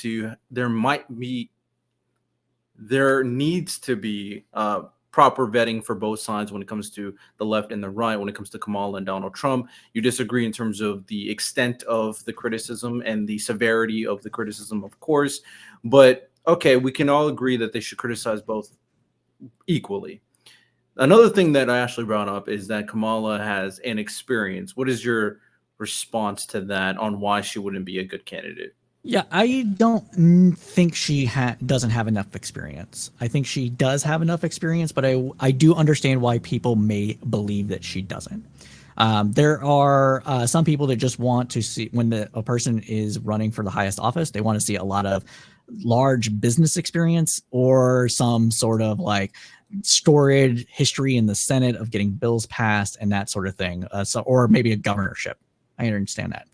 But Kamala Harris ran one of the biggest states' justice departments, the biggest state's justice department in the United States. And doing so, she did antitrust enforcement. She went after cartel members. She went after gang members. She went after businesses that were exploiting people, fraudsters, big banks, everybody. It ran the entire gamut during her entire history. So to say that she doesn't have enough executive experience when she had to run the biggest district attorney's office in the country, or as an attorney general, I would say that's probably not quite fair, simply because of that. But I do understand where it comes from, because some people do value business experience more than that level of executive experience. So I'm not going to hold people to the fire too much on that one. As far as what she's done as vice president, a lot of people like to talk about the fact that she was the border czar because the media sucks, and that's what the media called her. But she did have a lot of experience working with other countries in order to try to stem the flow of migration across the entire region. It was working up until it wasn't. That's always how these things go, right? There's a lot of push factors for migration within South America and Central and South America. Some of those push factors are beyond our control. If a country collapses, we can't control that unless we are the person that caused it to collapse. We weren't when it comes to Bolivia. When Bolivia was having its issues, we weren't responsible for that. When Brazil was having its issues, we weren't responsible for that. Venezuela, mixed bag on that a little bit, but I'm going to say it's more Venezuela's issues than the United States issues causing that. And that's a lot of the migration that we're seeing. We're seeing some of the migration come from those areas, as well as Nicaragua, Guatemala. They've had issues for decades. Haiti has been just a complete crapshoot since 2010 for various reasons. So those are things that we can't control. But what we can help stem that tide, there was agreements for across the entire region to take in more refugees from across the region, to have more sharing of that, to enforce more border actions across the entire region. And it did help, again, until it didn't. And we had those issues. So. All right. Do you want to respond to anything that he said in regards to? Well, as far as with Kamala Harris, I do remember that when she was prosecutor, she was keeping people in jail longer, or extending their sentences to use as cheap labor. And that was proven. Yeah, you could say, but honestly, if you're one of those people, not cool. And as far as the border, I just disagree. I think if you're coming over the border illegally, you could say what you want about separating kids and all that, but they shouldn't be coming over. And the cartels are part of the reason. And if she's going after the cartels, good on her. But it's definitely not working. She's vice president. She could do her part to help. If you want to call her the border czar, but she's not at the border. She's not going to the border. I see Trump at the border. And honestly, my opinion is, if you want to come here legally. Is there a problem with coming here legally? Yes, I know there is. It's not an easy thing to do. I have plenty of friends who have come in the easy way. It's not that it's easy. Way. It's not that it's easy or hard. It's not possible, really. That's the issue. It's people. Yeah, but for maybe the audience doesn't. So.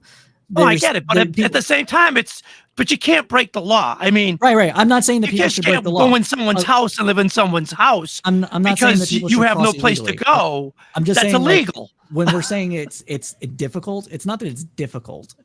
I think that this is downplaying the issue. That's why I'm getting at it. I think that it's impossible to do it, and we should expand legal immigration. Should do it in a way that makes sense. We shouldn't just be like, okay, we can allow 2 million people here every year. Like, that's not going to work. That's not tenable. No, it won't. We can't sustain that. It should be done in a sustainable manner. We can talk about what those are. That's not the point of this conversation. Just saying that. I don't know where it is. How it is out. You said you were in Texas. I'm not sure how it is there, but here, our governors put a lot of them up in hotels, and we're paying for that. We're paying for the hotels, the food. That's not cool.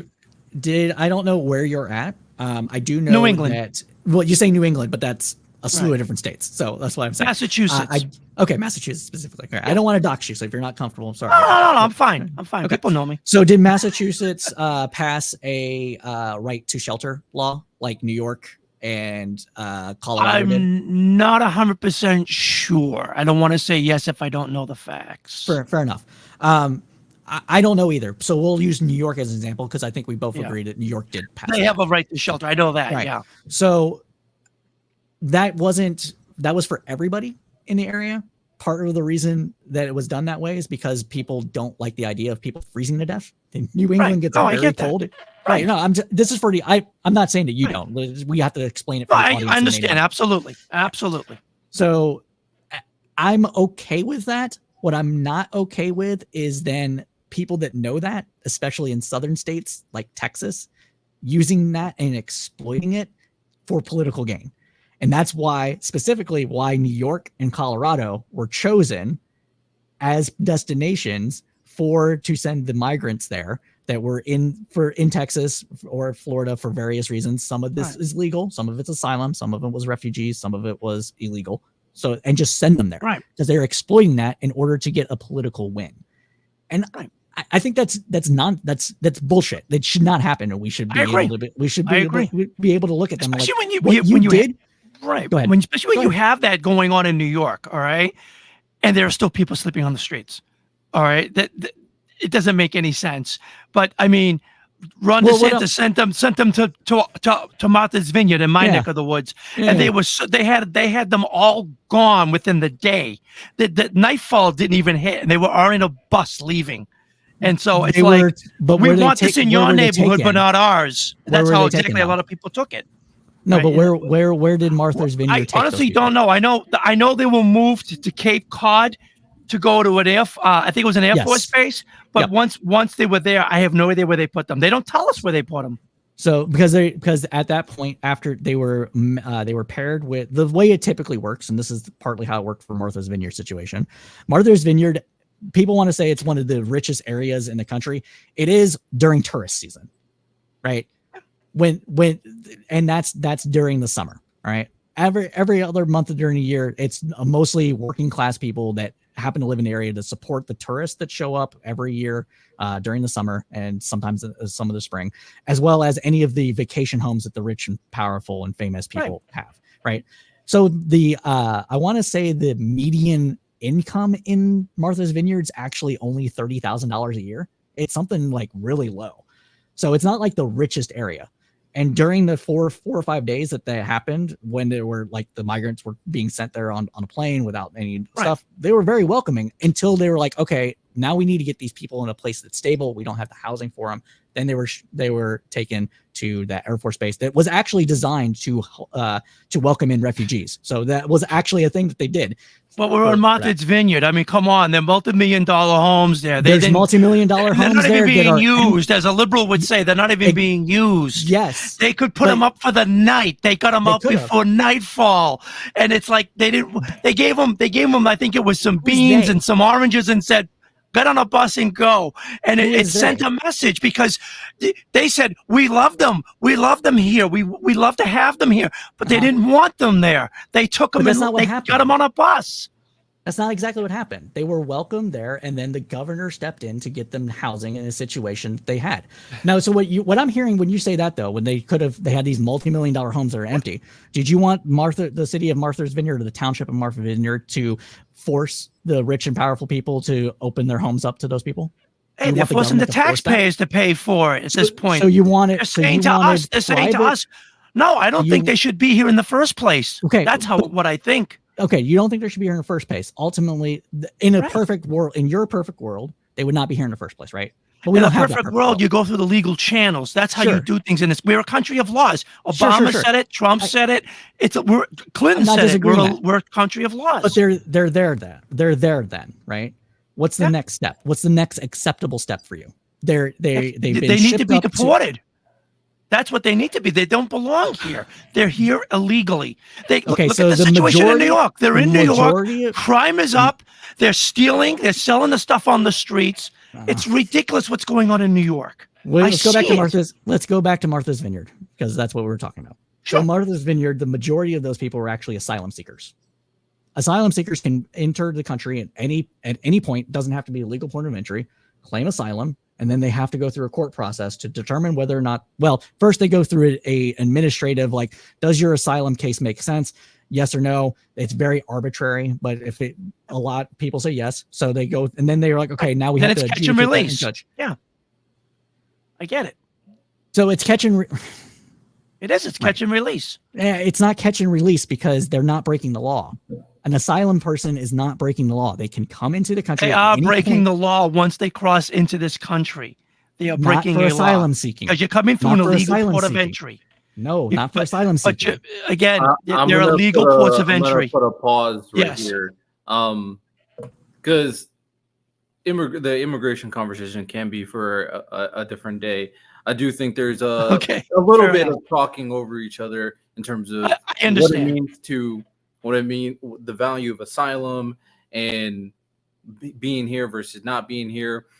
I won't focus on that right now. We'll focus on that, or I will focus on that on a different day, because immigration is a very important issue. It's probably the most important issue for the current election. Yeah, It seems I to be. believe you. I'm with you on that. So that's something I'll put a pin in. But to allow you to respond, Ashley, for some of the things that Cypher has said in terms of the negatives of Donald Trump. So Okay. it's still actually kind of touching upon immigration because he did mention it. So I'll let you respond to this specific fact first. Sure. He has an issue with Donald Trump's border policy regarding family separation and children, and the state of children being in these detention centers. What do you think about this idea? Do you believe that this is okay? Do you believe this is not okay? What is your opinion regarding Trump's border Well, policy that Cypher okay. brought up? Okay. Well, as far as the border policy of children, Did I misquote you, Cypher? No, sorry, I was just mumbling to myself. Mic is off, so we're good. Okay. Okay. But my whole issue with the border policy, they shouldn't be coming here. Okay. It shouldn't be happening. They shouldn't be taking their kids. It's a treacherous journey just to get to the border, never mind crossing it. It's like separation. They were putting them in cages when Obama was in office. That was actually proven. They try to say it was Trump, and they showed pictures, and those were proven to be Obama's administration that did that. And then those tweets were taken down. And I'm like, then So why aren't we doing something for the legal aspect? Well, I want to reround you, right? Sure, please. Back to the question. For even if you want to criticize Obama, fine. For Trump, for doing this family separation, because these people are coming, whether you agree with them coming or not, they are here. And Trump's decision on how to deal with them is this border policy that separates families. Are you okay with that? Do you think it should be better? What is your opinion? My opinion is anything you do that's illegal has a price. If you're a drunk driver and you get arrested, you're separated from your kids. You're not going to go home to your kids if you kill somebody. There are laws in place for a reason, and it's a messy situation. I'm not saying it's great that they're separated, but there are policies in place for this, and this is unfortunately how it is. And go through a legal port of entry. There are legal ports of entry to go through, and all I hear is, well, it's tough. It takes too long. I get that. Like I said, I've had friends who have done it the legal way, and it does take years, and it does cost money. It does, but they're willing to do the process because they want to be American citizens. That's my point. Sorry. The problem is that the process is just fundamentally broken. It's not about cost. It's not about the time. There's no line. It's entirely arbitrary. There's all sorts of these issues. Those are all the issues. I'm bringing those up because I think that when you say, oh, it takes time and stuff like that, I personally think that's downplaying the issue with our legal immigration system. But to me, that's not important to this conversation. What's important to this conversation? Any case in the courts will take time. I mean, if you file a civil suit, it's going to take months before you get heard. It's not about. Yeah. So we can talk about that a little bit. Right. So for me, when an asylum seeker specifically, we can talk about that because that's legal anywhere you enter the United States to claim asylum. You enter the United States because you can't claim asylum until you're actually in the country. So it doesn't matter where you go to. You don't have to go through a legal port of entry. We can say, hey, maybe they should be required to go to legal port of entry. Currently, they're not required to because of international treaties we signed going back to World War II. All right. And 1980 something. So that's there. Once they claim asylum, they're here legally, right? As soon as they're here legally, what the Trump administration wants to do and tried to do, and Lindsey Graham wanted a bill passed, was to have these people to be kept in detention camps all across the southern border, because it's always in southern states because they don't want to move them north. Even Republicans don't want to see them in their Midwestern cities. Is to keep them in there until their cases are heard. Not right. And no time limits, anything. Amounts to indefinite detention. For what? Right. Crossing a line on a map. We don't know who these people are. We don't know who they are. Okay. Everyone's coming over the border. We're not vetting them properly. We don't know who's. We don't even know who's coming into our country. What would be They're coming vetting? from all countries. They're only coming over the southern border. Right. But we don't know what countries they're originating from. You see the license process. Right. The asylum process gets through all of that. Okay. No, it doesn't. It's failed. It's a failed policy. It's a failed process. Okay. What would be good enough for you? They get rid of their ID, so when they get caught, they don't have to answer the questions. They get caught, they get released. That's not how it works. Come back for another court date. That's not how it works. They're not being properly vetted. Okay, but I want to know what we don't know who's in this country. I want to know what proper vetting is to you. That's what I asked. Well, how can you define proper vetting? Do you think if they're throwing their IDs away, you think they're going to tell you? I think we need to know where they're coming from. We need to know what countries they're coming from. We need to know backgrounds on these people. Okay, just like you would with any American citizen. Cool. You said backgrounds, all right? So how would a proper background check system for asylum seekers would work for you? They're not working with us. That's the problem. No. What would it look like? I know they're not current. There's some countries that don't answer to the United States because of various different reasons, right?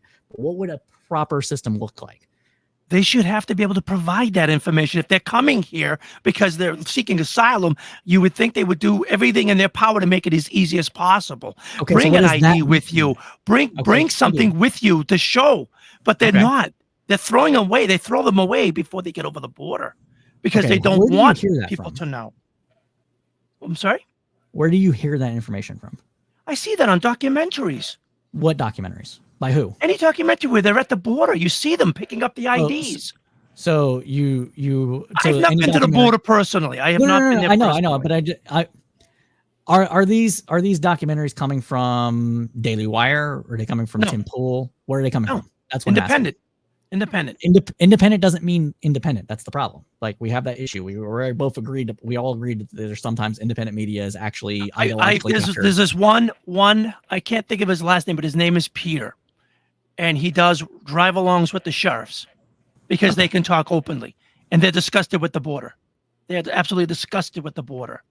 He does the drive-alongs, and he asks the fair questions. He asks the hard questions, and I listen for and he explains to them, this is what they do. They'll send people over they'll send people over the border. And then while you're tending to them, the cartels. So the cartels will do their business. This is, I'm another pause in this one. Okay. This is definitely getting a little deep in the immigration. I understand. I'll definitely extend the offer. If you guys really want to talk about immigration, we can do this again. But it seems to me, and Ashley, let me know if I'm correct about this, that your take in regards to Donald Trump's border policy is that the people who come here who are trying to get into the country and the separation of their family is just a consequence of you trying to get into the country. Illegally, yes. Okay. Yes. Absolutely. All right. And so the next thing that Cypher brought up is that he believes that the 10% tariffs that Donald Trump poses universally to the goods coming into the country is bad for business, just to put it very simply. And consumers. Consumers. All right.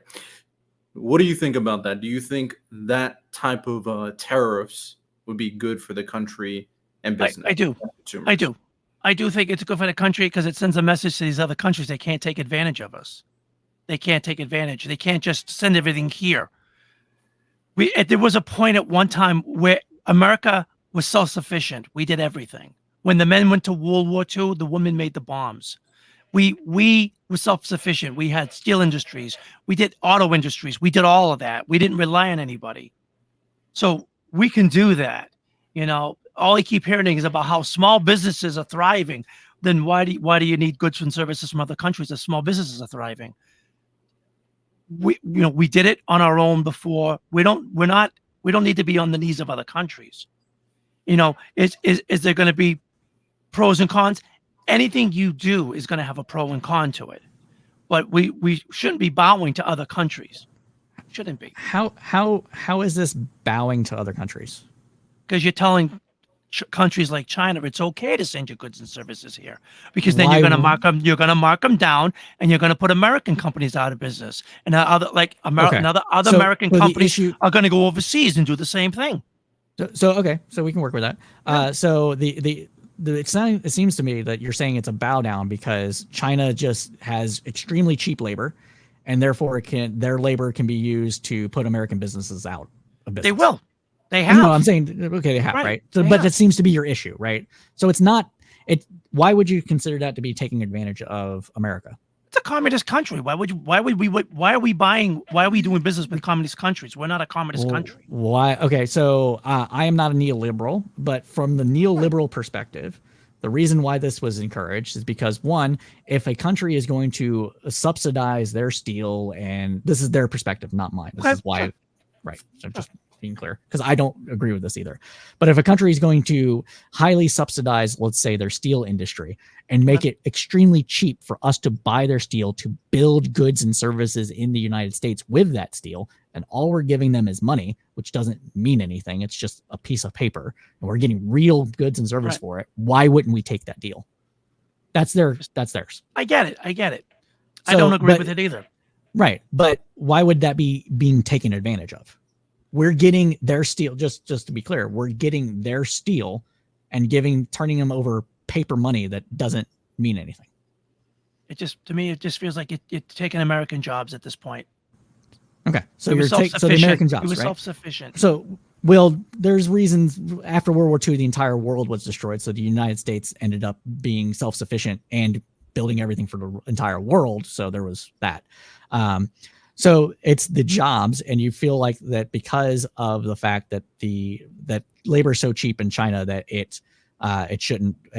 You're putting Americans out of business, and China does manipulation stuff, right? Right. Yeah. So wouldn't the better policy then not be a 10% tariff across the board for every single country in the world for sending their goods and services to the United States? Some of the stuff we really like. For example, Samsung makes really good cell phones. Why would we want to pay an extra 10% for a Samsung cell phone or any of the other products they make just because it comes from South Korea? Like, I don't want to pay an extra 10% just because it comes from South Korea. We have Samsung plants in the United States. What are they going to do when they get a 10% tariff on that? Like, I understand it, but at the same time, they could just build a plant here and make them here. they are, and they're doing that. But not everything. But if you're going overseas, all that is a testing ground for them to bring more to go overseas, and that's what was happening. But you had countries that were leaving here, countries that were here. I mean, I worked for a company that left to go overseas. So actually, I want to clarify a question, because sometimes I hear things from either side, and I question how far you're willing to go with that logic. So my question to you is, you believe we should be more at home? Fair. I do. Yeah. Do you believe we should not allow any goods in the country? Any goods? I mean, that's a really touchy subject. Any goods? Because I mean, there are things that other countries do that we don't do, and so I understand that. I'm not against trade. It's very touchy, but right now we're in a position where we really need to bring the jobs back here. People want to work, and how many? So you say we need to bring the jobs back here. We do. So okay, no, I get that. What does that look like to you, though? What does that mean? What is it? What kind of jobs? Yeah, what kind of jobs? It'd be nice to see a lot of the manufacturing jobs, a lot of the get your hands dirty jobs. Great. I've done that work. Right. Yeah. What about automation? It's a mixed bag. I mean, I remember when it first came out, people were against it, and now people kind of embrace it. But everyone eventually gets phased out of their job. I get that. The reason I bring that up is because a lot of this, there was a lot of jobs that did go overseas, did go to China, not really Mexico so much. There's enough give and take with the NAFTA deal that there was actually a net creation of jobs, right? But you like manufacturing jobs, great. Yeah. It was solid. Let's go back. Solid jobs. Let's go back. Yeah, they're solid jobs, union paid jobs, well paid jobs. Yeah. Get it? All right. Are they only solid because they pay well, or are they solid because of the type of work they offer to you? A little bit of both.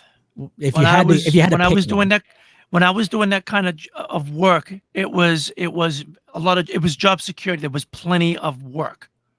There was job security, but automation is Yes. making that not the case anymore. And the reason I wanted to bring up the reason I brought up carrier plant earlier is because, one, I think Trump lied about it, but two, a lot of the jobs that Carrier were saying that they were going to make in the United States, when we gave them that supplemental 10 million or something to build a plant, actually were automated away. They're like, hey, we're not actually going to hire people. This is going to be a highly efficient plant. We're going to have a lot of these automated. There still would be some highly paid jobs here, but about maybe a third of what was going to be intended. That's going to continue to happen. Oh yeah, I'm not saying it's not. Right. But but that means job security in manufacturing isn't what it used to be. So is it just the fact that it was job security, or do you think there's something intrinsically better about manufacturing jobs than, say, I don't know, a person that works at the desk at a cell phone store? I can tell you from my experience, when I was working in a plant, you had a feeling of family there, and everybody had your back. When someone got hurt, everybody stopped what they were doing. Cool. And I've worked jobs since then. Didn't have the same feeling. They hear a noise, they go right back to work. Nobody is like that outside of that kind of job. Why do you think that's the case? Like that. Because people actually cared about their work and they cared about the people. And it wasn't just, to them, it wasn't a job. It was more than a job. And that's why do you think that's the case? Why do you think, I'll bring up the example again. Why do you think that is more of the case for somebody that worked at a manufacturing plant versus somebody that worked at the desk at a cell phone store? Why do you think that's the case? Because it was part of their identity. It was who they were. Why is it part of their identity? Because they felt like a part of the whole. Okay, but why do they? It wasn't just them. They understood there was more to it than them, and they knew that they were a cog in that wheel that made things happen. Great.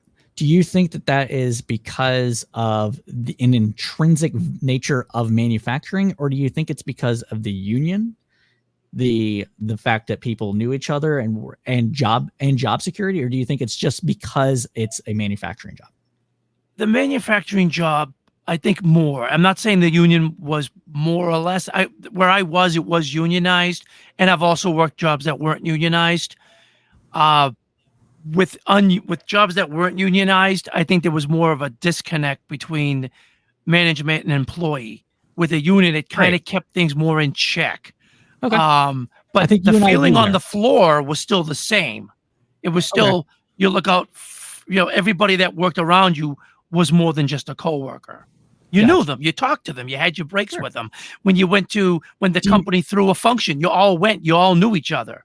Do you think that then I think that we agree that this is an issue.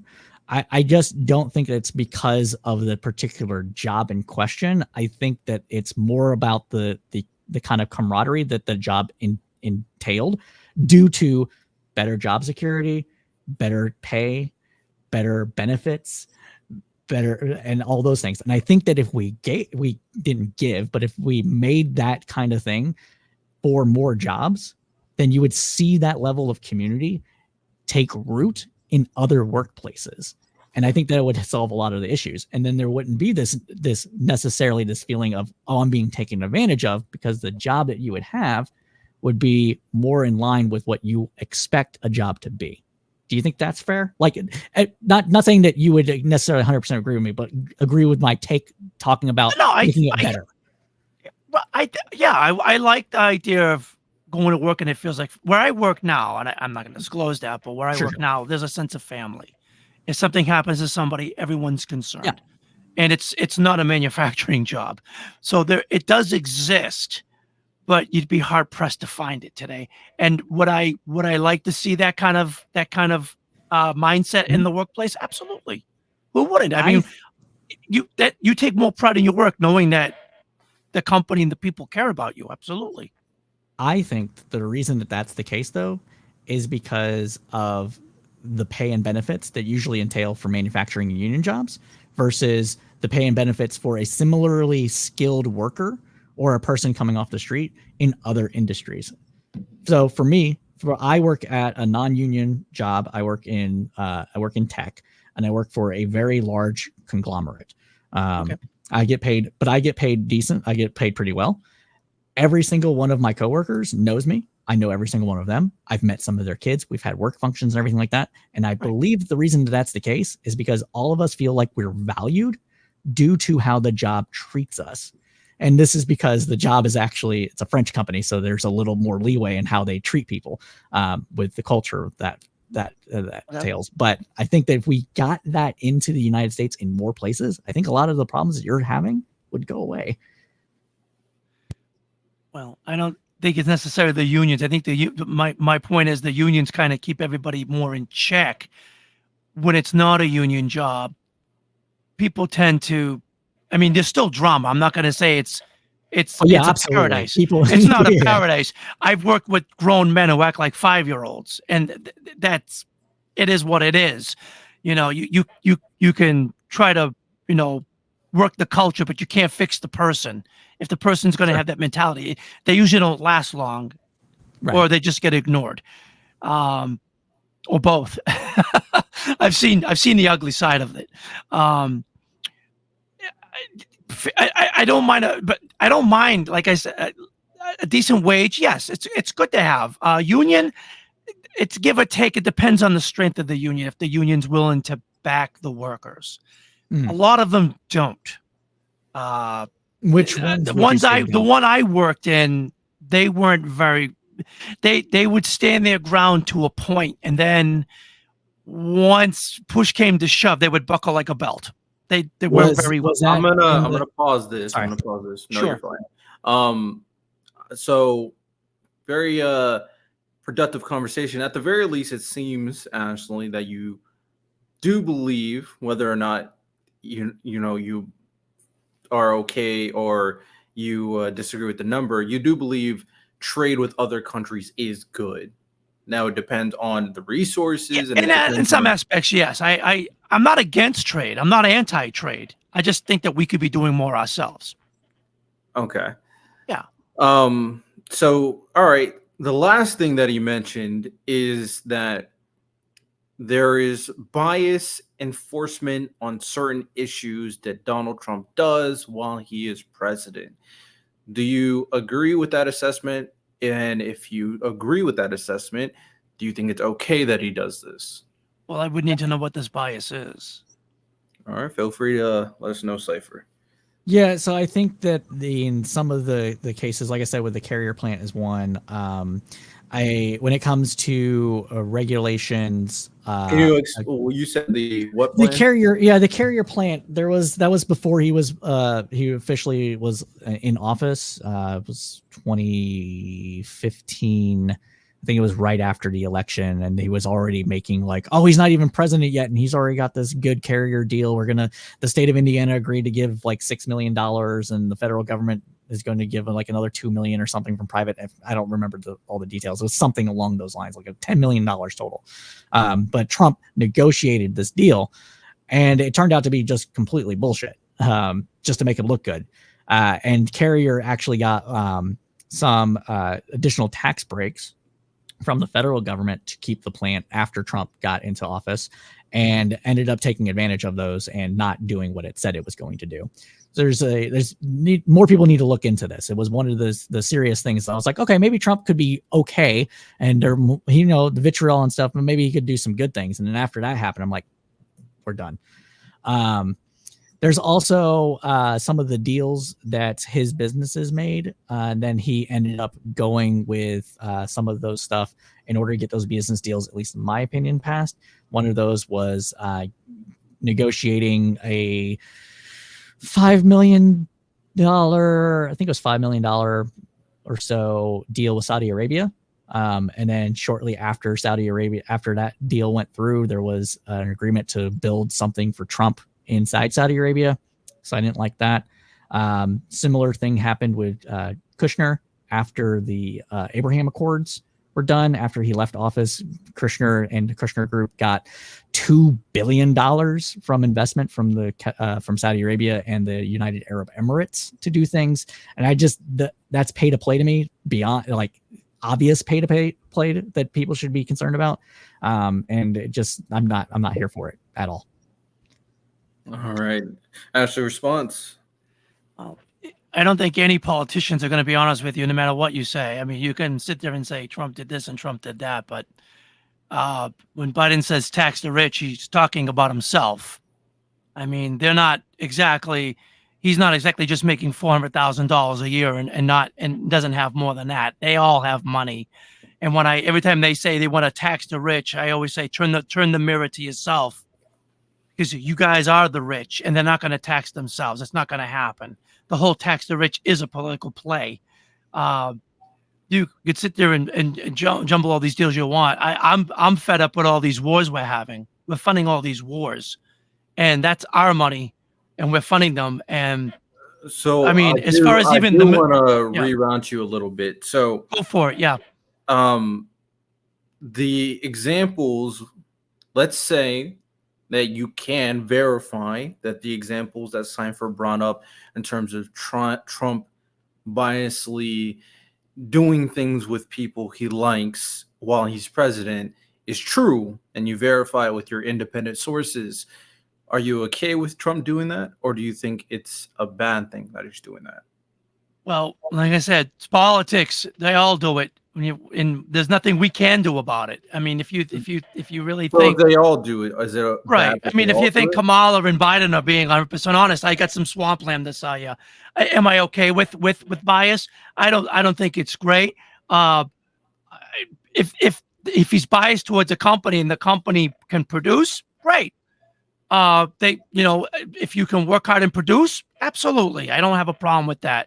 If I go to take my car to get fixed somewhere and the guy doesn't look, am I going to be fair? No, I'm going to go to the guy I think is the best. I'm going to be biased. I'm going to this guy looks like a good jamoke. I'm going to take my car to him.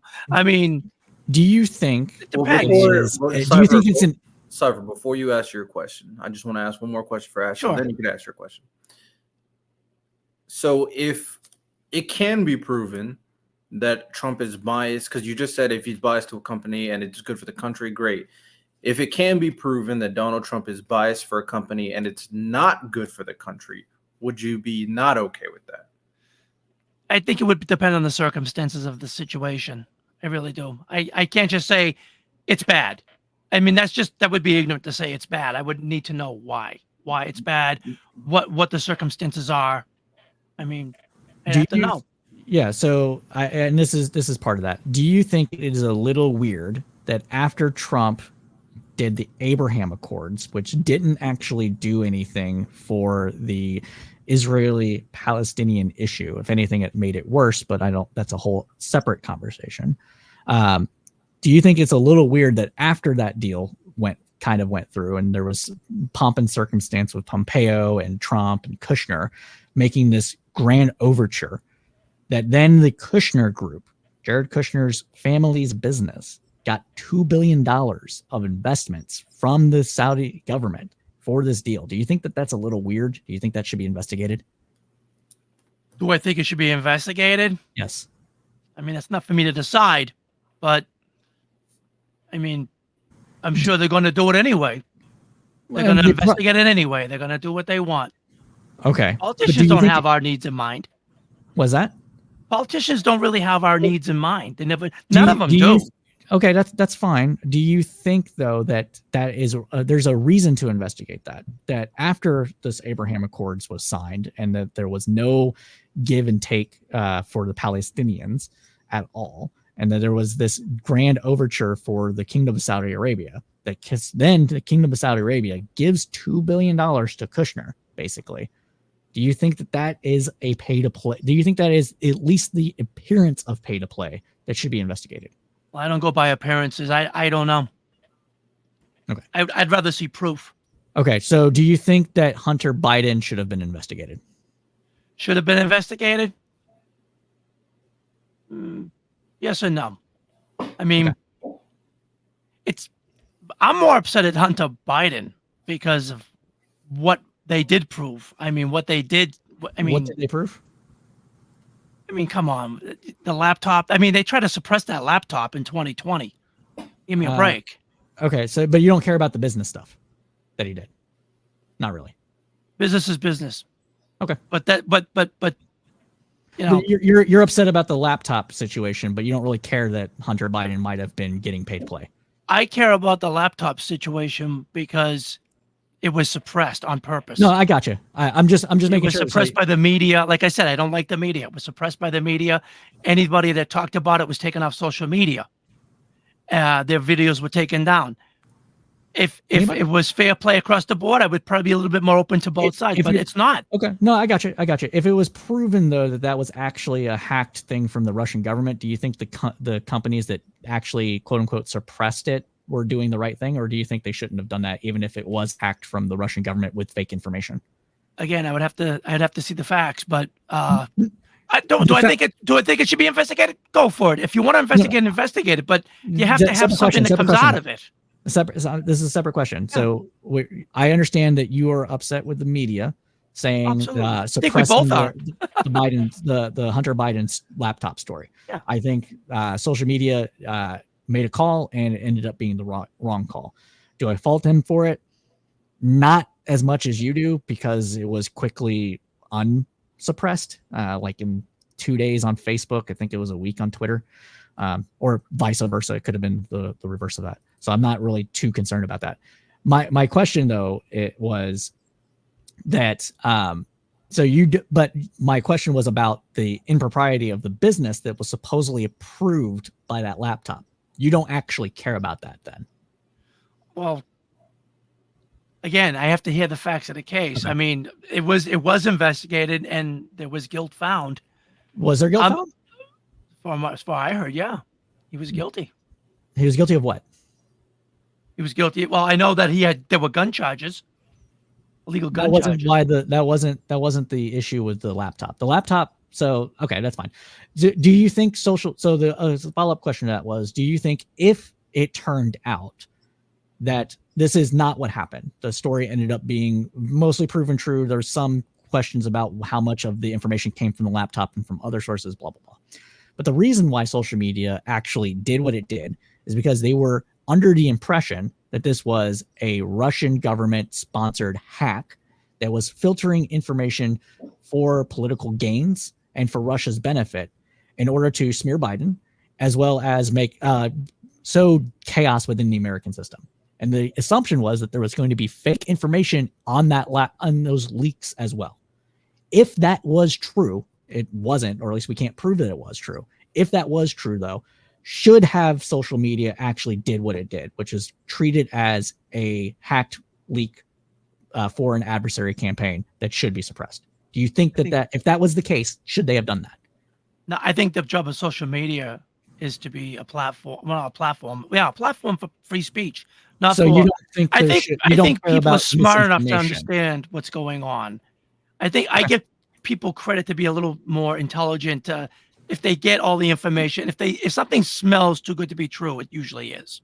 Okay, that's fair. I just wanted to know what your actual opinion about that was. So that satisfies me. I have more of an argument with social media suppressing than anything else. If something's true, absolutely bring it out. Okay, fair enough. One more question to you, Cypher, and then we'll go into closing remarks. So do you believe Donald Trump is more biased? Because this is something that Ashley brought up when I asked her the question.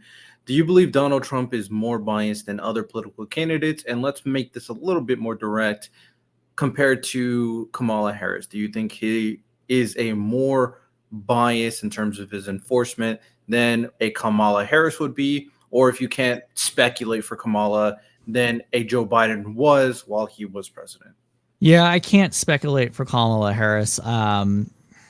For that, I would say compared to Biden, with the investigations that have been happening with Trump as well as by the House GOP, yes, more biased than the Biden administration has been, simply because the House when including House GOP. The House GOP has been using their subpoena powers for political purposes and trying to get to make the administration look bad for various things, and a lot of those turned out to be duds. Without including the GOP in general, probably I would say I would lean yes. I would lean yes to it. It might not be enough to care, but I'd have to look more into exactly the kind of things that the Biden administration had gone after some businesses for various different things. But the quid pro quo stuff, the stuff with the Abraham Accords, the deals with the Saudi government prior to that, the Yemen, the not caring about Jamal Khashoggi getting assassinated, stuff like that. Those are what are the biases that I was talking about that I don't agree with. And that's a philosophical bias. He doesn't care because we're trying to make a deal with Saudi Arabia. So he's not going to call out a country that assassinated a non-citizen, an American green card holder, so a legal resident, but not a non-citizen, because that might make us look bad to the Saudi government. And he was trying to do some sort of deal, whether that was for him or the country. I think it was more for him, but he's not going to call it out because it's going to make him look bad. Bias towards Putin. I don't have anything in common culturally with Putin. Some Republicans do. So that's going to be the bias that I'm going to be concerned with. I want to see more bias towards Western Europe and South Korea, maybe a little towards India, Southeast Asia. And I want to see less towards Putin and people like him. So that's where it is. All right, fair enough. So closing remarks, unless Ashley, you want to respond to that, of course. Well, I'm not a big fan of. You can say about Saudi Arabia and all that. My whole thing is what's going on at home. I see, and I have to lump in Kamala with Biden because, according to Biden and Kamala, she's the last one in the room, and it's a Biden-Harris administration. I don't like the fact that they are locking up trying to put Trump in jail, with locking up your political opponents. I don't like that. I think that's ridiculous. If you're afraid of the guy, you're afraid of the guy. But if you shouldn't do that, you don't do that. That's my opinion. So the president of a former president of the United States shouldn't be held accountable for laws that he breaks. Or they break. Laws that were decades old, that were misdemeanors, that they trumped up charges on. No, I don't think so. New York, that's not Biden administration. It's New York. It's ridiculous. The prosecutor said, "I'm going to get Trump." That was his platform. It's not exactly what happened. Again, I'm just saying I am biased. I am biased against them. No, I just think it's wrong to do it. To do it. It's amazing. It all came out in an election year. Do you think they had 3.5 years to do it? They could have done it decades ago. The Trump case actually happened and started to come to fruition in 2018.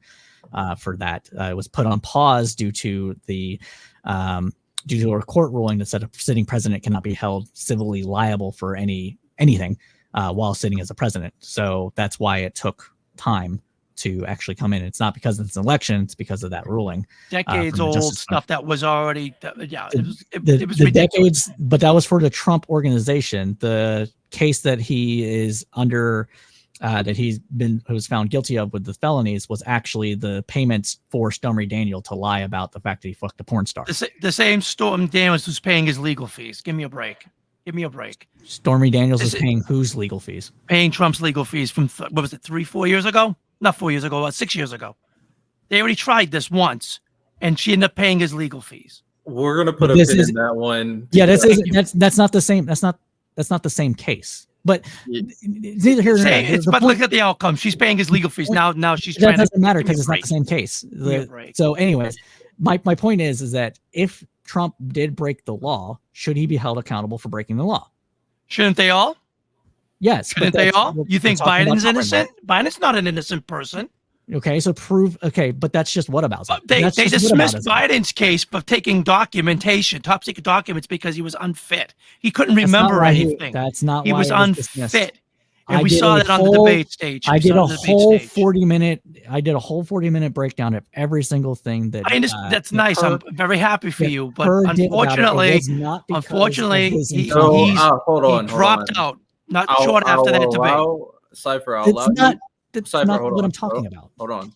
I will allow you to respond to that claim that was just made about Biden, and then I have one more question to wrap the show up. So go ahead. Yeah, the Her document case is not what the debate has nothing to do with the Her document case. The Her document case, the reason that the charges weren't filed is not because of Biden's incompetence. It was because of the facts of the case. The reason I say I did a 40-minute breakdown of this is because I went through almost every single page of that 400-page non-charging document, findings document. So what is findings document to go over why Biden wasn't held accountable for that versus why Trump wasn't held accountable. And the reason why Biden wasn't held accountable for it is because they couldn't prove beyond a reasonable doubt that Biden purposefully kept documents in his residence that he should in his not have. garage. That he Say should it. not It have was his kept. garage. It doesn't matter. You Next gotta to let his him Corvette. You gotta That's let him not respond. important to the. That's not important to It is the a case. garage. It's not Give me to a this. break. A It's garage. not important to this, to what I'm saying. All right. It is. Biden That's wasn't- bias right there. It is. Actually, No, it's you gotta not let him important to the- respond. We gotta let him respond. The symbol's Sure. up. I'm sorry. Go ahead. All good. It's not important to what the point that I'm making, because the reason that it wasn't beyond a reasonable doubt is because the records that were kept were decades before some of those rules were put into place from his time as senator, and because they couldn't prove that he actually knowingly had said documents at his residence due to the back and forth of moving residencies and the fact that he actually cooperated with the FBI and NARA to return documents that he wasn't supposed to have. The reason that Trump was charged is because Trump refused to cooperate with NARA, and they could prove beyond a reasonable doubt that Trump knowingly had these documents because they had him on record in recorded conversations with other people saying, hey, look, I got these documents. I'm not supposed to have them now, but under president, I did this thing. Look at me. Woo. And that's why they were charged.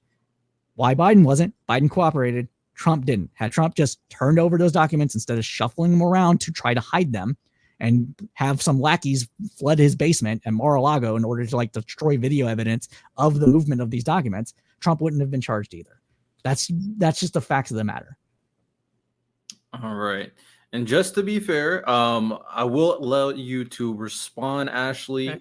But like I said, this will be the final one, and then I have Yes. one more question, and then we'll wrap it up. That's fine. Yeah. Well, again, you can sit there all you want and say what you want. That's fine. But my opinion is, and I'm sticking with it, he was a president. He had the rights to take those documents. Biden was not, and Biden didn't know what he was doing with them. That sends shivers down my spines. If you have top secret documents and you're not knowing what you're doing with them when there's moves, that sends a bad vibe my way. I don't care what anybody says. I also don't remember seeing police raids going on at his house, seizing the documents from his garage. I do remember seeing police raids at Mar-a-Lago. So it's two different things, sicking the FBI on somebody, and then just, oh, well, Biden has them too, and downplaying it, and he gave them back. He shouldn't have had them. He had no right to take them either. If you're going to go that way and say, oh, they both shouldn't have them, neither one of them should have had them. And it doesn't matter if you're being cooperative, you still did it.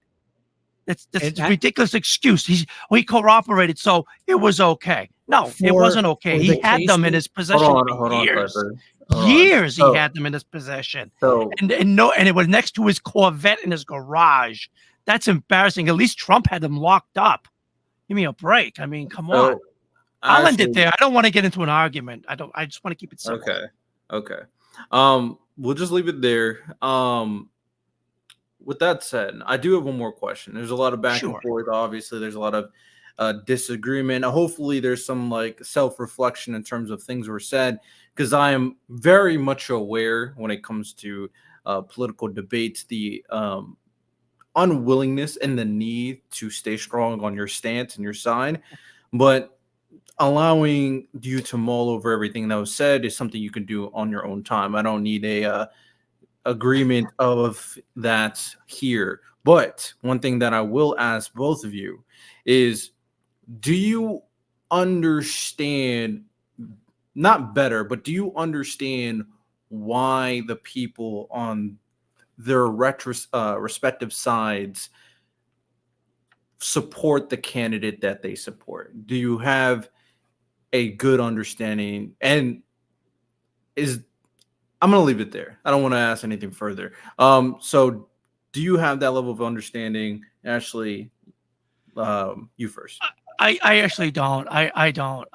When I hear people saying they're going to vote not Trump, that means anyone but Trump, and we just got that with Joe Biden. And I mean, come on. I would have more respect if they had a primary. I mean, they talk about democracy, and they're not giving us you're not getting your vote in the primaries, and that to me is a disgrace on democracy. I can't understand why they would support the Democratic Party at this point. I really can't. I mean, to hate somebody so much that you would give up your democratic rights is just ridiculous to me. I just don't see it. So you don't believe Cypher today made any valid points? I'm not saying he didn't make any valid points. We did agree on a couple of things. I'm not saying that. I can't see why anybody would want to support this administration or Kamala Harris, because she's part of this current administration. When they take away your democratic rights in a primary and votes, I just don't see it. That to me is huge. That's tremendous. And why people would want to flock to that. I mean, they took away your right and you're like, oh, I want that person. No, I can't see it. All right. Nothing personal. I just don't agree with Cypher on a lot of issues, but there were some I think he made valid points on. But well, I would say saying that you don't understand anything, that any reason why they would support who they support can be seen as personal, but fair enough. It might be. It could be. I mean, I mean, we both have been debating this, and I think there's some things that maybe he saw personal, some things I saw personal. Well, I'm just talking about the whole idea is the unwillingness to try to understand the other side. Can you see why that would be problematic? It's hard to understand the other side because every time I disagree with something, and it's not Cypher. It's what I see. It's usually on social media, or if it's in the big city. If it's in a city, you get called a Nazi. That's ridiculous. I can disagree. I just want to be clear on this. I have personally, I don't align with either side. Sure. I have issues with a lot of people on the left. I have a lot of issues with people on the right. Right. I understand that there's problems with both sides, but I do understand at the core that there are good people on the Democrat side, and I understand they have valid points. Similar to I understand why people support Donald Trump. So the unwillingness to understand, in my opinion, and I want to see if you agree with this, the unwillingness to understand, can't you see how that's problematic for democracy? I can, and I am usually open to any kind of dialogue. That's why I agreed to come on, because I'm okay to talk about things, about how I feel, listen to the other side, and that's fine. But I can tell you in my travels, it's not that way, but I understand what you're saying. There are people on both sides who make valid points, and like I said, I'm always willing to listen to any civil discussion and any ideas. But the minute I disagree, it just seems like I get labeled, and I think it's wrong. I'm aware because, like I said, both sides do it. Both extremes, very hateful people on both sides. But we have, and I'm not extreme right. I'm willing to listen. I'm willing to listen. Fair enough. But the reason why I keep on hitting this point, because I think it's very important, because we have someone like Cypher here, very respectful throughout the entire conversation. Didn't call you out of your name at once, and he was just speaking on his personal opinion and his perspective. So I don't see a need to. I wouldn't see a reason why you would associate him with the crazy lefties that call everybody Nazis. Right? Fair enough. So Cypher, I apologize if I came off that way. So that's why I don't take anything like this personally, but I appreciate the apology, so that's accepted. It's not meant to be an insult. That's why the question of do you understand is so valuable, because that unwillingness to understand is a dismissal on people who are reasonable's opinions. So That's why I'm stucking in it, hammering it so much, because Okay. that is why things are so toxic nowadays. As of right now, is because of that unwillingness to understand and just label them. So that's why I kept on asking it. So I'll let you mull that over. But same question to you, Cipher. I can't speak for every Trump supporter, but for Ashley's perspective here, it seems that she is very much concerned with border enforcement, as well as the fact that she feels that we have been taken advantage of as a country, and that leading to some sort of loss of community and sense of purpose that could help people find what it is that they are looking for, whether that is a better job or more sense of shared civic responsibility and civic engagement. So I understand where these things are coming from. Just disagree about how we fix them. All right, fair enough. Fair enough. Well, that's all we got for today. I appreciate both of you all coming on to the podcast. I think And I this was thank you as well. I thank you as well for having me. oh, no problem. I think this Appreciate was a very interesting conversation, very productive conversation to hear both sides. This was the first attempt at this new format for my podcast.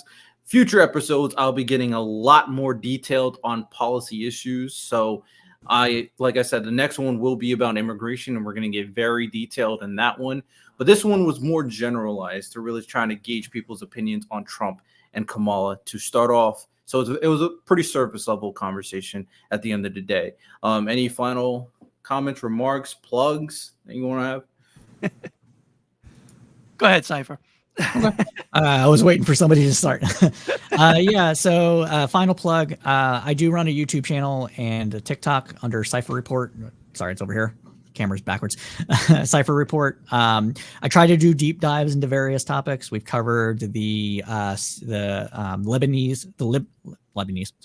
Libya civil war way back in the day. We covered the UK's flirtation with more conservatism and other things like that, and try to produce highly produced content from that.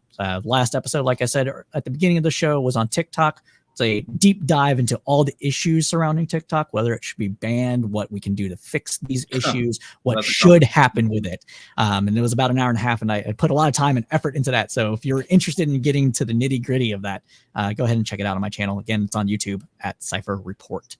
So Ashley, appreciate you being cordial on this program and not getting too combative. It's greatly appreciated. So thank you. And It doesn't solve anything to do that. I get passionate about it, but I still respect other people's views. Absolutely. Fair enough. Right now, I'm not doing anything right now. I did have a radio show for about 10 years, but I'm in between right now. I do have a page on Facebook right now. It's called Bottoms Up Yours, and I do engage in some political discussion on there as well. So if anybody's interested, just look it up and join. All right, excellent. And I try to be as fair as possible, as objective as possible. Of course, I have my own opinions about the issues, but real quick, first gauge, do you think I was fair to both of you guys throughout? Yeah, I think you moderated it well, and I thought some of the follow-up questions were actually pretty cool. Absolutely. Yeah, you did really good on the follow-ups. I appreciate those. So, and again, that was a pretty big show better than I water could. you had there. That kind of freaked me out. But you had, I didn't know if it was the camera, or if it was just the water bottle. But I was like, wow, that's a big bottle of water. I can see the humor in all this too, Yeah, of course. So as you guys can see, for future episodes, just trust that I know what I'm doing. So with that said, appreciate you guys. You have a good one. Take care. You have as well.